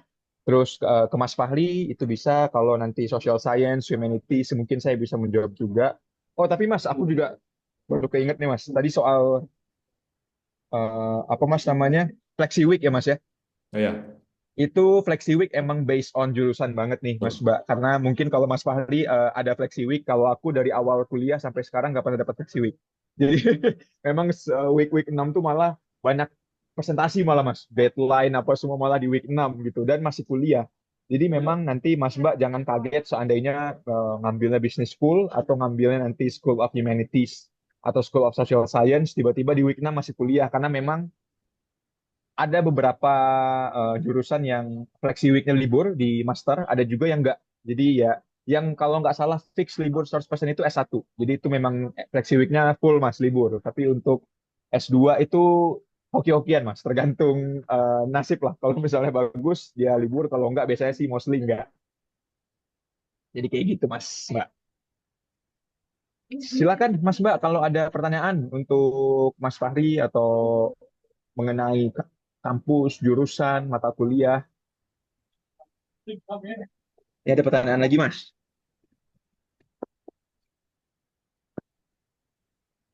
Ini Mas, melanjutkan pertanyaan Mbak Nadia terkait SIM card koneksi dengan M-Banking di Indo. Apakah ada saran untuk perlu membeli HP baru untuk SIM card nomor Australia atau cukup memaksimalkan HP dengan dual SIM card dengan keadaan M-Banking di Indo tetap aman, terkoneksi ketika dual SIM jalan?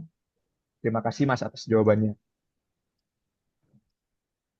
Nggak perlu sampai beli HP baru sih kalau misalnya Iya Mas, benar sih. dual SIM malah malah lebih bagus kan. Betul, betul Mas, betul, betul, betul. Jadi kedua-duanya aman ya Mas, ya maksudnya ke Ya. store di satu HP yang sama gitu ya Mas. Jadi mungkin iya Mas Mas Gusti. Jadi nggak perlu sampai beli HP baru Mas. Kalau justru kalau Mas ada dual slot untuk SIM cardnya bagus banget Mas malah. Jadi kedua nomornya aman. Terus ini Mas, apakah kalau sudah daftar kelas masih bisa di swap modulnya? Dan apakah class timetable bisa synchronize ke kalender di Outlook Mas? Terima kasih. Kalau sudah ada, jadi yang di swap ini kelasnya, jadi kelas course itu dipindah ke course lain atau gimana ya aku. Jadi kalau misalnya mau dipindah ke course lain nih, kalian udah apply, udah enroll di situ, mau pindah ke course lain itu masih bisa, waktunya sampai di minggu pertama aja gitu. Jadi di tanggal, kan kalian tanggal 17 ya, berarti tanggal 24 Februari itu maksimal kalian enroll di course baru gitu. Kalau misalnya kalian mau pindah kelas, jadi misalnya nih di course yang sama tapi ada kelas A, kelas B itu bisa juga langsung pindah. Kemudian juga tadi saya sempat jelaskan tentang census date. Jadi kalau nggak salah di minggu 4 atau minggu 5 itu nanti ada census date. Jadi kalian itu course-course yang kalian daftar itu sifatnya masih free trial dulu gitu. Jadi nggak bakal Betul. bayarannya, bisa coba-coba dulu. Malah kalau aku sendiri nih, kalau aku tuh kadang ambil 4 course dulu, nanti sebelum census date, mana yang nggak cocok aku drop gitu. Jadi begitu aku drop tuh tetap 3 gitu. Itu jadi biar apa ya, biar nggak sampai ambil 2 lah gitu. Jadi aku strategi gitu kemarin. Gitu sih. Jadi fleksibel sih. Yang penting diperhatikan aja kapan tanggal enroll terakhir, terus kemudian kapan tanggal bisa drop course terakhir seperti itu sih. Iya Mas, setuju banget. Untuk census date itu Mas, week 4 terakhir Mas, dia biasanya Mas, Oke. Minggu. hari Minggu di week 4. Jadi nanti kalau Mas Mbak penasaran census date itu apa, bener banget tadi kata Mas Fahri. Jadi kita sebelum census date, which means minggu keempat, itu kita bisa ngedrop kelas nih, Mas Mbak, dan tanpa ada penalti apapun. Jadi ya udah, Mas Mbak tinggal di My UNSW drop kelas, habis itu udah jadi aman. Nah, permasalahannya nih, Mas Mbak, kalau seandainya kita ngedropnya setelah census date, itu bakal ada penalti ya, Mas ya, bakal ada penalti dari berupa biaya. Jadi walaupun kita ngedrop, kita harus tetap bayar penaltinya. Dan juga kalau saya nggak salah, itu nanti di transkrip akan muncul nih Mas. Jadi kayak not finish. Jadi mata kuliahnya itu ada keterangannya not finish atau withdraw gitu. Jadi kan ya agak agak kurang bagus sih Mas sebenarnya ya. Jadi diusahakan memang Mas Mbak kalau seandainya ingin ngedrop kelas itu sebelum week 4 maksimal banget itu week 4. Jadi supaya nanti langsung enak lah nanti sampai week 10-nya itu udah aman terkendali semua. Terus ini Mas Fahri ada pertanyaan dari Mbak Fatia. Mas, kalau misalnya PhD nggak ngambil course ini, apa harus tetap udah ada di Sydney waktu awal term tanggal 17 Februari nanti? Atau bisa dikomunikasikan sama supervisor ya mengenai kedatangannya? Soalnya saya sampai sekarang belum dapat COE, takutnya nanti visa terbitnya juga lama, Mas. Eh, kalau PhD sih nggak harus tanggal 17, yang harus tanggal 17 itu S1 sama S2. Sebenarnya fleksibel sih PhD, jadi tergantung komunikasi kalian sama supervisor. Malah ada beberapa PhD itu yang baru datang ke sini 1 bulan setelah perkuliahan dimulai gitu. Jadi sebenarnya sih fleksibel sih gitu untuk PhD. Sama kalau Iya, Mas. TOI-nya belum keluar bisa bisa di-remind lagi ke aku. Kemarin sempat aku sampaikan ke Bu Fatma, sama Bu Fatma juga udah diteruskan ke pihak MSW, tapi kayaknya masih masih belum ada ya, masih ada yang belum dapat COI ini. Jadi remind aja ke aku siapa-siapa aja yang belum dapat, dari biar ku ingatkan lagi ke Bu Fatma. Baik, Mas Fahri. Oke, Mas. Ini nih, Mas. Ada pertanyaan spesifik nih, Mas. Ini mungkin ke Mas Fahri nih. Jadi, Kak, bisa tolong jelasin lebih detail soal industrial training. Oke. Jadi ini kan nggak ada UOC-nya ya Mas ya. Hmm. Terus kayaknya kita sendiri yang bikin strategi buat kapan ambil industrial trainingnya. Nah, untuk pencarian magang, apakah ada kemungkinan dapat bantuan dari pihak kampus? Seperti misalnya Mas, list perusahaan yang bekerja sama atau hal-hal yang lain kayak gitu Mas. Terus apakah ada tips dan trik untuk industrial training? Terus juga ini mirip-mirip ya Mas Fahri ya. Yang kedua, Hmm? terkait dengan course engineering, untuk waiver industrial training biasanya bisa diajukan untuk waiver kapan ya Mas? Terus apakah harus ada persetujuan dari pihak akademik atau seperti apa? Dan apakah common untuk tidak waiver industrial training juga? Baik Mas, silakan Mas Fari. Oke. Jadi untuk kan nggak ada UOC-nya ya. Nggak ada UOC itu sebenarnya idealnya diambil pas kalian lagi summer term gitu. Karena kan pas lagi liburan summer ya. Karena kan industrial training kan minimal 60 hari kerja. Dan sebenarnya yang idealnya ya pas lagi summer. Karena kalau pas lagi kuliah aktif itu ya malah bentrok sama jadwal kuliah kan. Prosesnya nanti sebelum kalian, misalnya nih kalian sudah ada ancang-ancang mau apply ke perusahaan A gitu, kalian harus notif ke pihak kampus dulu, ke will-nya. Nanti dari will approve pengajuan magang kalian, baru kalian bisa magang di situ gitu. Nah, untuk listnya sendiri sebenarnya sih di kampus itu nanti di website Bursa Kerjanya itu ada beberapa opsi, ada lowongan-lowongan internship, tapi nggak harus di situ. Malah kebanyakan sih kayaknya teman-teman tuh di luar opsi yang ditawarin kampus deh gitu. Jadi dan itu nggak harus dilakukan di Sydney, misalnya teman-teman ada industrial training di kota lain atau malah di Indonesia, itu silahkan itu. Yang penting bekerja selama 60 hari gitu. Nah, untuk wajib enggaknya sebenarnya sih industrial training itu kan arahnya apa ya? Untuk mengasah pengalaman kerja kan. Dan kalau sudah punya pengalaman kerja sebenarnya sih nggak terlalu ngefek sih tujuannya industrial training itu. Jadi biasanya sih teman-teman yang sudah punya pengalaman kerja itu mereka wave gitu. Kebanyakan sih wave walaupun mereka tetap internship, karena kan apa ya? eh Kalau kita industrial trainingnya itu magangnya nih, magang dalam kerangka industrial training itu nanti bakal bikin laporan gitu. Nah, seperti aku sendiri nih, aku kan ngajukan wave nih, ngajukan wave digital training. Jadi aku mungkin cukup bikin laporan pengalaman kerjaku kemarin seperti apa, terus ditandatangani atasan lama, udah selesai gitu. Jadi nggak perlu bikin laporan kerja baru lagi di sini gitu.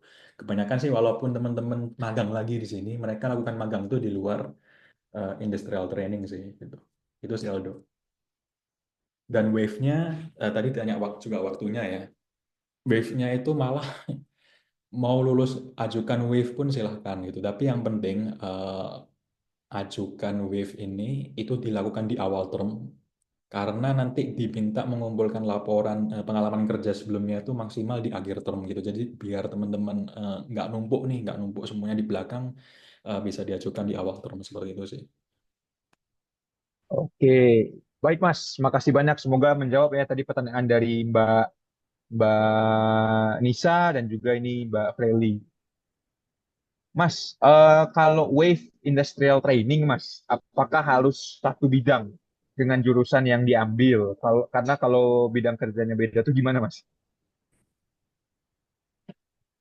Kalau bidangnya kerja ya malah sebenarnya gimana ya? Di sini nih banyak yang misalnya mengambil industrial training tapi nggak linear sama sama jurusannya gitu. Nah, aku coba mungkin nanti bisa dicek langsung di websitenya, karena di websitenya UIL itu nanti lengkap syarat-syaratnya waivernya itu apa, checklistnya seperti apa. Kalau misalnya ternyata bisa ya mungkin kalau mau diajukan ajukan aja gitu. Nanti aku kirim Iya, Mas. checklistnya seperti apa, jadi biar teman-teman bisa pahami lagi gitu. Oke, Mas. Siap. Oke, Mas Fali. Mungkin next ini, Mas. Untuk magang di luar UOC, untuk magang di luar UOC Industrial Internship atau Training, itu diperbolehkan nggak, Mas, oleh LPDP selama laporan di e-beasiswa atau gimana, Mas? Sebenarnya sih nggak boleh. Jadi kita kerja tuh sebenarnya dalam kerangka magang. Cuma kan gimana ya, walaupun kita wave industrial training, tapi kan periode kita nih, periode kita bekerja, misalnya periode kita magang itu kan tetap sama seperti industrial training. Cuma bedanya antara kita bikin laporan industrial training atau enggak gitu. Jadi kebanyakan sih teman-teman masih masih bisa gitu. Cuma kalau dibilang aturan LPDP-nya ya jelas melanggar sih gitu. Oke, mungkin itu untuk Mbak Zahara, jawabannya Mbak seperti itu.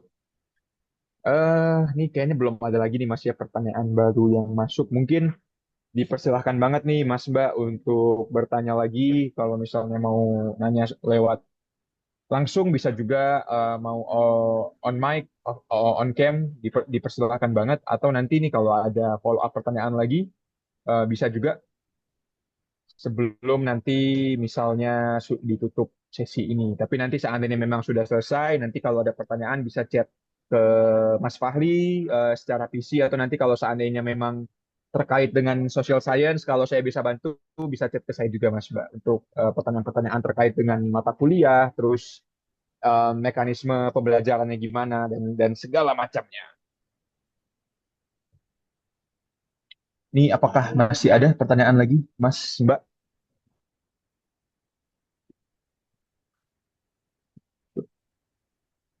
Mas Fari mungkin ada yang mau ditambahin lagi Mas yang tiba-tiba keinget Mas, misal sambil menunggu nih Mas, kita sambil menunggu pertanyaan dari Mas Mbak yang mungkin masih mau bertanya lagi nih. Apa ya, mungkin cerita culture shock aja ya. Hmm, hmm, hmm. Kalau di Sydney sih aku pengalaman kemarin, alhamdulillah adaptasinya sih mudah di sini, jadi Betul cepet. banget Mas. Secara apa ya, secara iklim nggak terlalu ekstrim lah sebenarnya ya. Maksudnya Betul. winternya di sini pun ya masih masih survive lah kita. Mungkin culture shock terbesar aku di sini itu nyabrang jalan sih gitu. Sama Mas. Sama banget Mas, sama banget. Kalau di Indo kan ya nyebrang jalan udah lah, pokoknya lihat jalan kosong langsung nyebrang kan. Nah di sini nih ya nyebrang jalan itu semuanya tuh ada koridornya gitu, ada padnya sendiri gitu, dan ada lampunya sendiri gitu, dan nggak bisa kita nyebrang jalan terserah gitu seenaknya gitu. Sebenarnya sih kalau nggak ada yang lihat nggak apa-apa gitu. Cuma pernah aku itu ditegur polisi gitu, ditegur polisi dan tegurannya itu dalam ternyata gitu. Dia negornya gini, Oke, oke Mas. kamu nanti kalau dilihat anak kecil gimana?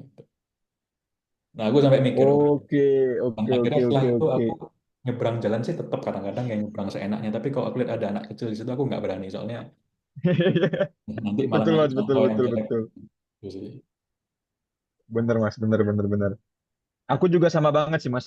Ya, karena mungkin nggak tahu deh, Mas. Apakah kan, apa karena mungkin banyak apa ya, Mas? Banyak restoran Indo juga ya, Mas ya. Jadi kan biasanya homesick itu kan biasanya makanan ya, Mas. Tapi kan Ya, ya, apalagi di tempat kita ya, Mas ya, di dekat kampus, ada berapa sih, Mas? 5, 6 kali, Mas ya.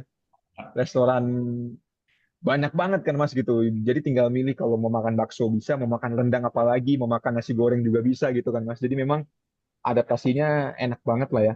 Pertama kali nyampe ke Sydney juga, so far enak enak banget lah, Mas, jujur. Nggak ada sesuatu yang bikin homesick atau gimana, enggak.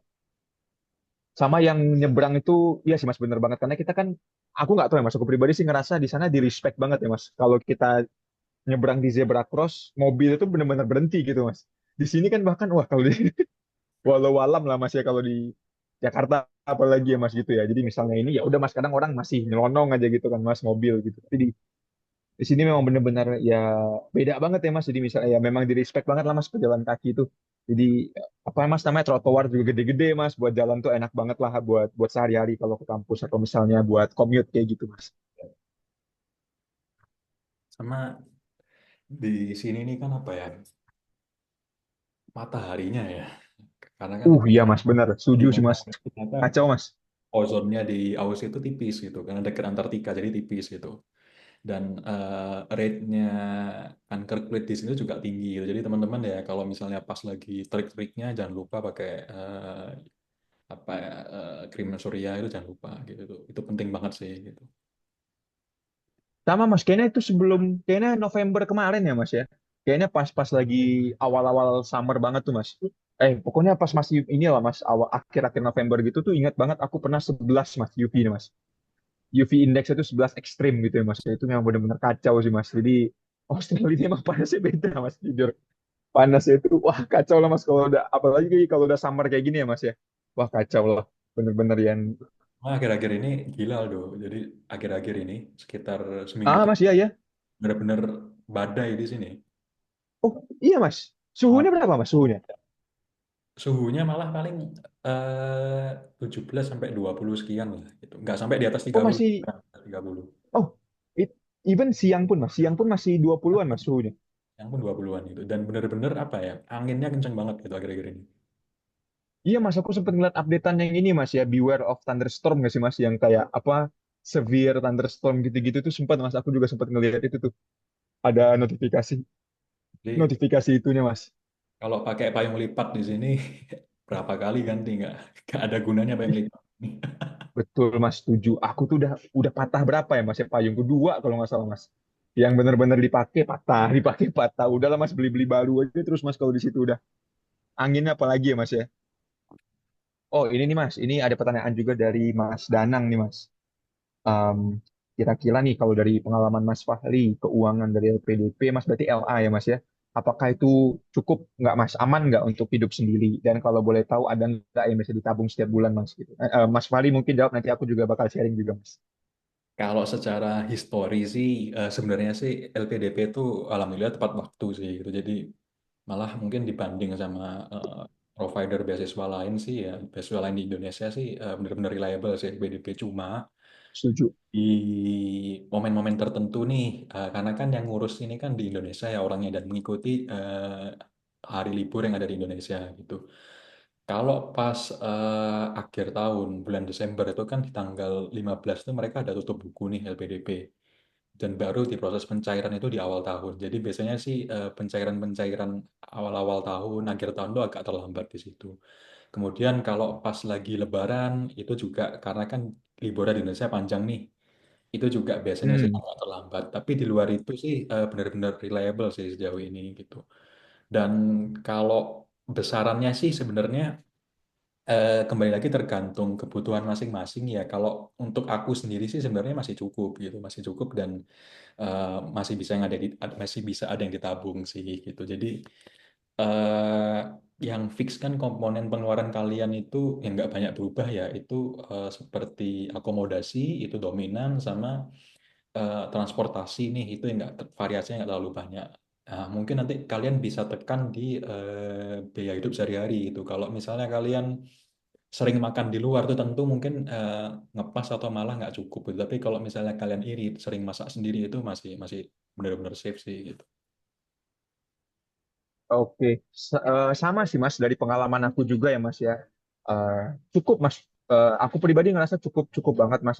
Apalagi memang disesuaikan ya Mas. Memang bener banget Mas kalau seandainya memang pengen save-nya lebih banyak, mungkin Mas bisa masak ya.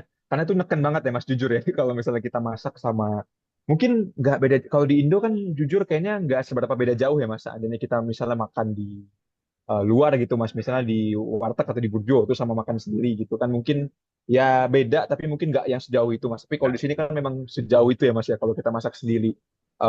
Terus kalau aku pribadi sih Mas makan maksudnya terus bisa ngopi juga tuh cukup cukup banget Mas.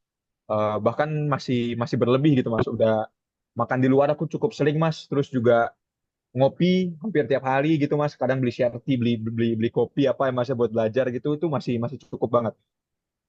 Jadi Mas Mbak nggak perlu khawatir as long as bisa ada mungkin yang ditekan ya. Tapi mungkin kalau seandainya Mas Mbak makan di luar setiap hari, misalnya siang malam makan di luar, terus ngopi juga, waktu mungkin memang ya pas-pasan banget sih Mas ya, jujur ya. Kalau seandainya siang malam makannya di luar terus masih ngopi, itu mungkin memang sangat pas-pasan. Tapi kalau seandainya ada yang dimasak di rumah, itu lebih dari cukup. So far sih kayak gitu Mas. Oke, masih ada pertanyaan lagi Mas. Kita nih masih ada pertanyaan lagi Mas Mbak. Kita masih punya sekitar 5 menit lagi. Mungkin satu pertanyaan terakhir ya. Kalau Mas Mbak ada pertanyaan lagi yang kira-kira ingin ditanyakan, yang masih mengganjal gitu ya, yang masih penasaran, boleh banget nih. Mumpung Mas Fahri ada di sini bisa menjawab pertanyaan dari Mas Mbak sekalian.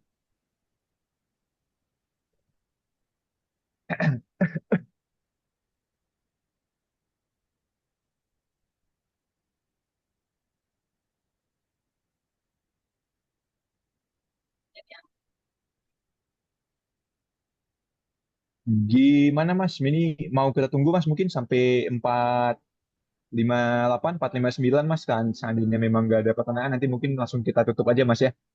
Mungkin sih aku cerita sedikit sih terkait apa ya tugas ya assignment di sini ya yang bobot writingnya cukup banyak. Mungkin Aldo yang malah lebih pengalaman.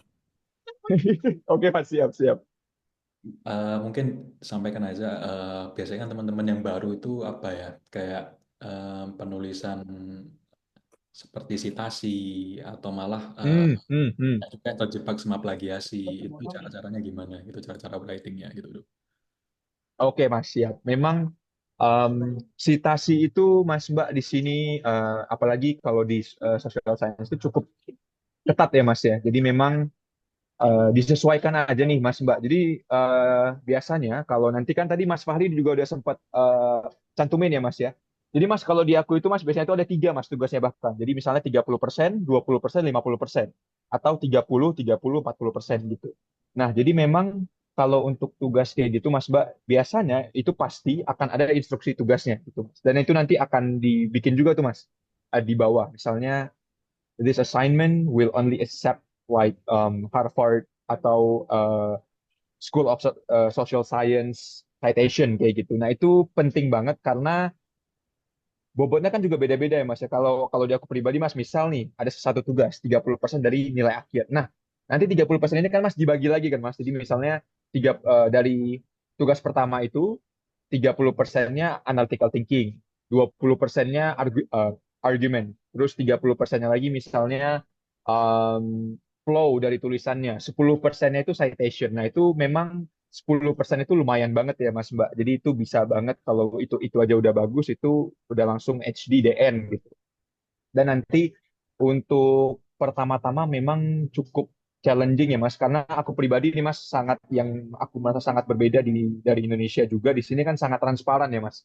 Jadi semua tugas kita dikasih feedback yang membangun gitu ya Mas, konstruktif. Jadi seandainya kita mendapatkan nilai, let's say kita dapetin nilai HD, high distinction yang paling tinggi, kita bakal tahu nih Mas. plus point kita apa yang bikin nilai kita HD gitu. Kalaupun let's say kita dapat nilainya ya mungkin cukup-cukup ya Mas, mungkin kredit gitu Mas. Mungkin kepala 7 ya. Nanti juga akan dikasih tahu. Jadi kurangnya di mana, apa yang perlu diimprove segala macam. Jadi itu memang bagi Mas Mbak yang nanti lanjutnya misalnya ke humanities atau ke business school atau ke social science yang banyak nulis itu tuh sangat sangat penting gitu Mas Mbak. Jadi memang yang penting dilihat dulu instruksinya, terus juga rubrik. Oh iya Mas, satu lagi, rubrik itu juga sangat penting tuh Mas Mbak. Jadi nanti apa sih yang paling besar gitu? Biasanya sih argumen Mas, argumen sama critical thinking gitu ya Mas. Itu yang paling besar tuh biasanya. Nanti paling-paling yang lain-lain ya evidence, terus writing flow gitu-gitu. Itu nanti bakal ini juga. Mungkin gitu sih Mas kalau misalnya untuk yang nulis ya Mas ya. Terus ini Mas, ada dari Mas Adriel nih Mas. Izin Mas bertanya, mungkin out of topic, kalau pergaulan atau kehidupan dengan mahasiswa atau masyarakat secara umum, apakah seru Mas? Mungkin ada pengalaman yang bisa diceritakan. Makasih Mas. Silakan Mas Fahri, mungkin pengalaman Mas dulu Mas. Kalau pergaulan sama mahasiswa sih tadi sempat saya sampaikan ya, kalau bisa bahas Mandarin Betul sih Mas. benar-benar menolong banget. Aduh, Aku apa pun Mas? aku pun sampai belajar-belajar dikit-dikit nih, belajar Sama, Mandarinnya sama terima Mas, kasih. sama. Sama Mas, betul, betul Mas, betul, Di betul. kelas sih, di kelas itu kebanyakan kalau di kelas-kelasku itu 50%, malah 50% lebih itu dari Tiongkok gitu, dan Hmm, paling 20 sampai 30%-nya dari Asia Selatan, India, Pakistan, Bangladesh, Sri Lanka. Sisanya mungkin campur gitu. Jadi student bully-nya itu di engineering itu benar-benar sedikit, kecuali di course-course yang benar-benar susah tuh. betul, betul Jadi Mas, di course setuju. yang benar-benar susah itu baru kelihatan bullyingnya banyak gitu. Nah, kalau di course-course yang fundamental itu tuh proporsinya seperti yang tadi gitu. Jadi dan kebanyakan sih student di sini ini benar-benar apa ya? eh, Kalau menurutku sih agak individual ya Aldo ya. Jadi di dalam kelas tuh Betul banget Mas, setuju. dan situasi di kelasku tuh kebanyakan sih kelasnya pasif gitu. Waktu workshop itu diskusi juga juga kurang mengalir gitu. Jadi kalau misalnya kalian benar-benar ingin cari temen sih ya benar-benar aku rekomendasikan ya di komunitas-komunitas itu di art misalnya atau di ISOP dan lain-lain tuh benar-benar di situ nanti kalian dapat teman. Kalau di kelas malah apa ya benar-benar susah ya karena kelompok-kelompok lain itu agak tertutup mereka gitu sih Aldo. Setuju Mas. Aku juga setuju banget ya Mas Fahri. Kayaknya Mas memang untuk let's say orang lokal ya Mas, let's say kita bilang bule gitu ya Mas, itu memang tidak common untuk ngambil S2 ya Mas. Karena memang sih dari biasanya tuh tergantung jurusan nih Mas. Apalagi misal di S1, jadi misal Mas kalau yang dari pengalaman aku nih Mas yang ngeliat-liat misalnya Mas di S1 itu kalau jurusannya udah niche Mas, misalnya kayak neuropsychology Mas atau misalnya neuroscience, optometris itu biasanya bule itu Mas yang ngambil. Ya betul. Tapi kalau untuk hal-hal let's say computer science, bisnis manajemen, wah itu bisa dipastikan Mas 70%, 80% itu pasti mahasiswa dari Tiongkok Mas, bener banget. Bahkan di kelasku juga sama Mas. Di kelasku itu sekitar 60% Mas. Itu pasti dari Tiongkok dan bisa aku bilang ya Mas, kalau dari pengalaman saya nih Mas Adril, mereka itu baik Mas. Mereka itu baik, mereka itu welcome. Tapi mungkin Mas Fahri kalau dari pengalaman aku Mas, memang mereka itu terhalang di bahasa ya Mas ya. Jadi mereka kayak memang, tapi orangnya baik-baik, welcome, nggak ada yang sombong apa gimana, enggak. Tapi memang mungkin karena mereka kan banyak ya teman-teman dari asal negara mereka ya Mas. Jadi mereka mungkin terkesannya bergaul dengan mereka-mereka aja. Padahal kalau aku tanya nih Mas sama teman-temanku juga Mas yang dari sana, mereka tuh ngomong Mas, iya, aku tuh pengen loh kenalan sama orang di luar dari negaraku sendiri. Tapi kadang nggak pede gitu Mas, ngerasa nggak pede. Kadang takut nanti kalau diajak ngobrol nggak bisa jawab apa segala macam. Jadi memang harus ada icebreaker-nya sih Mas ya. Jadi Ya, kadang kita harus nggak approach duluan, kita harus nggak approach dulu, nanya-nanya, baru mereka tuh sangat welcome banget. Dan aku setuju banget sama Mas Fahri sih, memang kalau kita mau mencari, memperluas koneksi ya Mas, terutama untuk di luar orang Indonesia itu memang dari komunitas sih Mas, benar-benar banget. Jadi bisa ikut art, bisa ikut juga, dan mostly kalau, apalagi aku Mas, aku kan orangnya ekstrovert banget ya Mas ya. Jadi memang sih nyari pergaulannya memang di luar Mas, ikut misalnya running society atau ikut misalnya kalau ada komunitas atau volunteering ya Mas tuh biasanya Mas, volunteering itu bakal nambah banget sih karena biasanya kalau temen bule itu mostly dari S1. Ada sih dari S2 tapi nggak sebanyak itu Mas, bener banget sih. yang Mas Fahri bilang gitu. Mungkin Terus kalau lain eh lagi. ya Eh, Mas, Apalagi ya kalau Mas. group assignment nih. Betul. Waduh, betul Mas, Ya, betul betul betul betul. jadi Aduh. group assignment itu eh, kebanyakan sih kan kalian milih sendiri ya, milih sendiri. Hmm. Ada beberapa mungkin yang grup assignmentnya diacak, tapi kalau misalnya milih sendiri sih sebisa mungkin kalian sudah pantau nih siapa-siapa yang aktif di kelas gitu, karena itu biasanya sih enak gitu, karena pengalamanku nih gitu, aku so far sih grup assignmentku yang jalan, yang enak itu tuh kalau isinya itu diverse selalu, jadi karena yang enak Betul. Setuju banyak Mas.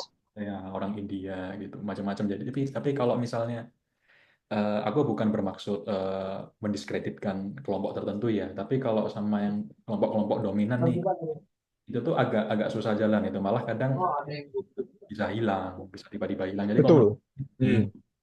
sebisa mungkin kelompok di dalam grup kalian tuh mereka orang-orang yang kalian sudah kenal, jadi kalau sudah diajak kerjasama itu lebih bagus gitu. Malah eh, paling bagus nih itu sama-sama orang Asia Tenggara gitu, karena Betul mirip, Mas. Iya iya iya. jadi masih bisa dioper-oper lah gitu.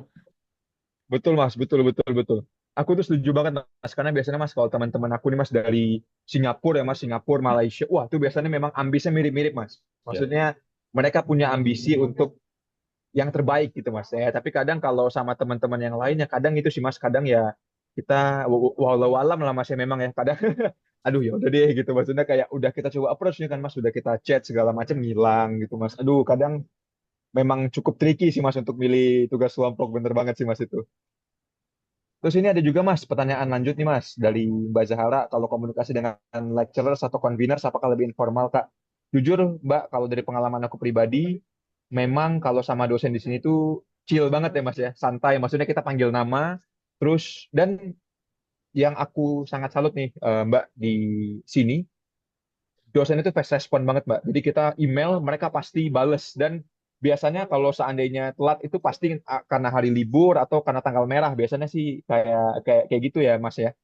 Mereka memang fast respon banget, kita email apa. Bahkan Mas, Mbak, aku juga pernah pengalaman itu email itu pasti dibalas di hari yang sama gitu Mas. Jadi emailnya pagi, maksimal siang dibales, sore dibales. Maksimal banget tuh H+1 lah. H+1 itu dari kita ngirim. Dan kalau ngomong di kelas tuh informal banget. Bahkan aku Mas ada pengalaman juga dulu ketemu sama dosen riset nih Mas ya, matkul riset. Itu di tahun 2023 awal gitu kan Mas. Jadi kita kalau di social science ada namanya coffee catch up gitu Mas. Jadi kita ya udah, kita ngopi Mas sama dosen. Ngopi terus si dosennya nanya, "Ini kamu dari mana?" "Oh, dari Indonesia." "Gimana di sini, betah nggak?" Gitu-gitu gitu. Nah, aku baru ngambil kelas si lecturer ini, dosen ini di 2024 Mas. Baru kemarin, term 3 2024. Dan dia itu masih ingat Mas sama aku gitu Mas, yang kayak, "Oh, oh iya, sebentar sebentar, nama kamu Aldo kan?" Wah, di situ jujur aku kayak culture shock ya Mas ya, kayak, kok bisa kenal gitu Mas, kayak, iya iya, pokoknya saya masih inget banget tahun lalu kita coffee catch up, kita ngobrol-ngobrol bareng gini-gini. Jadi memang di sini tuh wah, sangat apa ya Mas, sangat di-respect banget lah Mas, kita sebagai mahasiswa tuh bener-bener apa ya, jalan lah Mas, aku sih ngerasanya kayak gitu ya Mas. Jadi bener-bener yang dua arah gitu Mas. Jadi sama sama dosennya gitu. Mungkin dari Mas Fahri ada pengalaman juga Mas. Setuju. Jadi yang disampaikan Aldo sih dialami hampir semua teman-teman di sini. Jadi ya dosen-dosen di sini Betul. kalau apa ya, kadang mungkin di Indo kita masih nemui dosen-dosen yang dosen killer nih misalnya gitu ya. Hmm, Kalau hmm, hmm. nah aku so far sih di engineering sih nggak ada. Mungkin sih seserem-seremnya itu dosen yang agak sarkas gitu sih. Bercanda-bercandanya sarkas. Betul, Tapi bukan betul, betul. nggak lebih dari itu gitu. Nggak ada mungkin dosen itu sampai apa ya, eh, mempersulit kita, nggak ada sama sekali. Di sini benar-benar profesional. Tapi kalau misalnya kalian mungkin ada eh, masalah sesuatu sama dosen dan kayaknya nggak bisa diselesaikan sama dosen, itu bisa lewat special consideration. Itu special consideration nanti Hmm, independen di luar dosen tuh nanti bisa diselesaikan mereka gitu. Sama kalau misalnya nih kalian bisa akrab sama dosen dan mungkin juga buat teman-teman yang S2 nih ada keinginan mau lanjut lagi S3, itu justru di sini betul, luas sekali sih. Misalnya peluang untuk mendapatkan beasiswa PhD di sini, karena kan di sini kan ada beasiswa dari USW sendiri, ada grant di masing-masing dosen itu, jadi potensinya sih luas banget sih gitu. Jadi ya eh, maksimalkan sih hubungan sama dosen ini gitu. Iya Mas, setuju banget. Karena memang biasanya nih, aku nggak tahu ya Mas, kalau di engineering gimana Mas. Tapi biasanya kalau di tempatku pribadi nih Mas, di social science itu setiap akhir tahun Mas mereka ada event gitu Mas. Jadi memang networking event gitu ya Mas ya. Jadi nanti sesama alumni, nanti bakal kenalan, nanti nanya-nanya pengalaman segala macam itu sangat-sangat berguna banget. Dan juga setiap term, berarti setiap trimester itu ada coffee catch up. Jadi misalnya pas coffee catch up ini nanti ada convener dari matkul apa, convener dari program apa. Jadi nanti bisa informal informal conversation segala macam. Terus nanti bisa, ya itu Mas, bener banget yang kata Mas Fahli, bisa ada misalnya mau ke proyek atau mau lanjut PhD, ada proyek riset segala macam itu bisa banget dari situ Mas Mbak. Jadi building connection-nya dari sini gitu. Terus ini kayaknya udah nggak ada pertanyaan lagi nih, Mas Fahri. Mau kita tutup, Mas, atau gimana, Mas? Ya, tutup aja. Oke, siap, Mas. Oke, Mas, Mbak, terima kasih banyak, Mas Fahri. Terima kasih banyak juga, Mas, udah sesi Q&A sama pemaparan materi tadi di awal. Semoga Mas, Mbak semuanya lancar-lancar sampai ke Sydney dan juga semoga diberikan kelancaran selama studi di Sydney nanti, Mas, Mbak. Oke, Mas Mbak, terima kasih banyak. Saya Aldo Raffi, pamit undur diri. Assalamualaikum warahmatullahi wabarakatuh. Thank you, Waalaikumsalam. Mas Mbak. Thank you, Mas Fari. Terima kasih ya semuanya ya. Thank you Aldo udah bantu nih. Iya, Mas. Sama-sama, Mas. Thank you banget, Mas. Thank you, thank you. Oke, aku matikan recordingnya.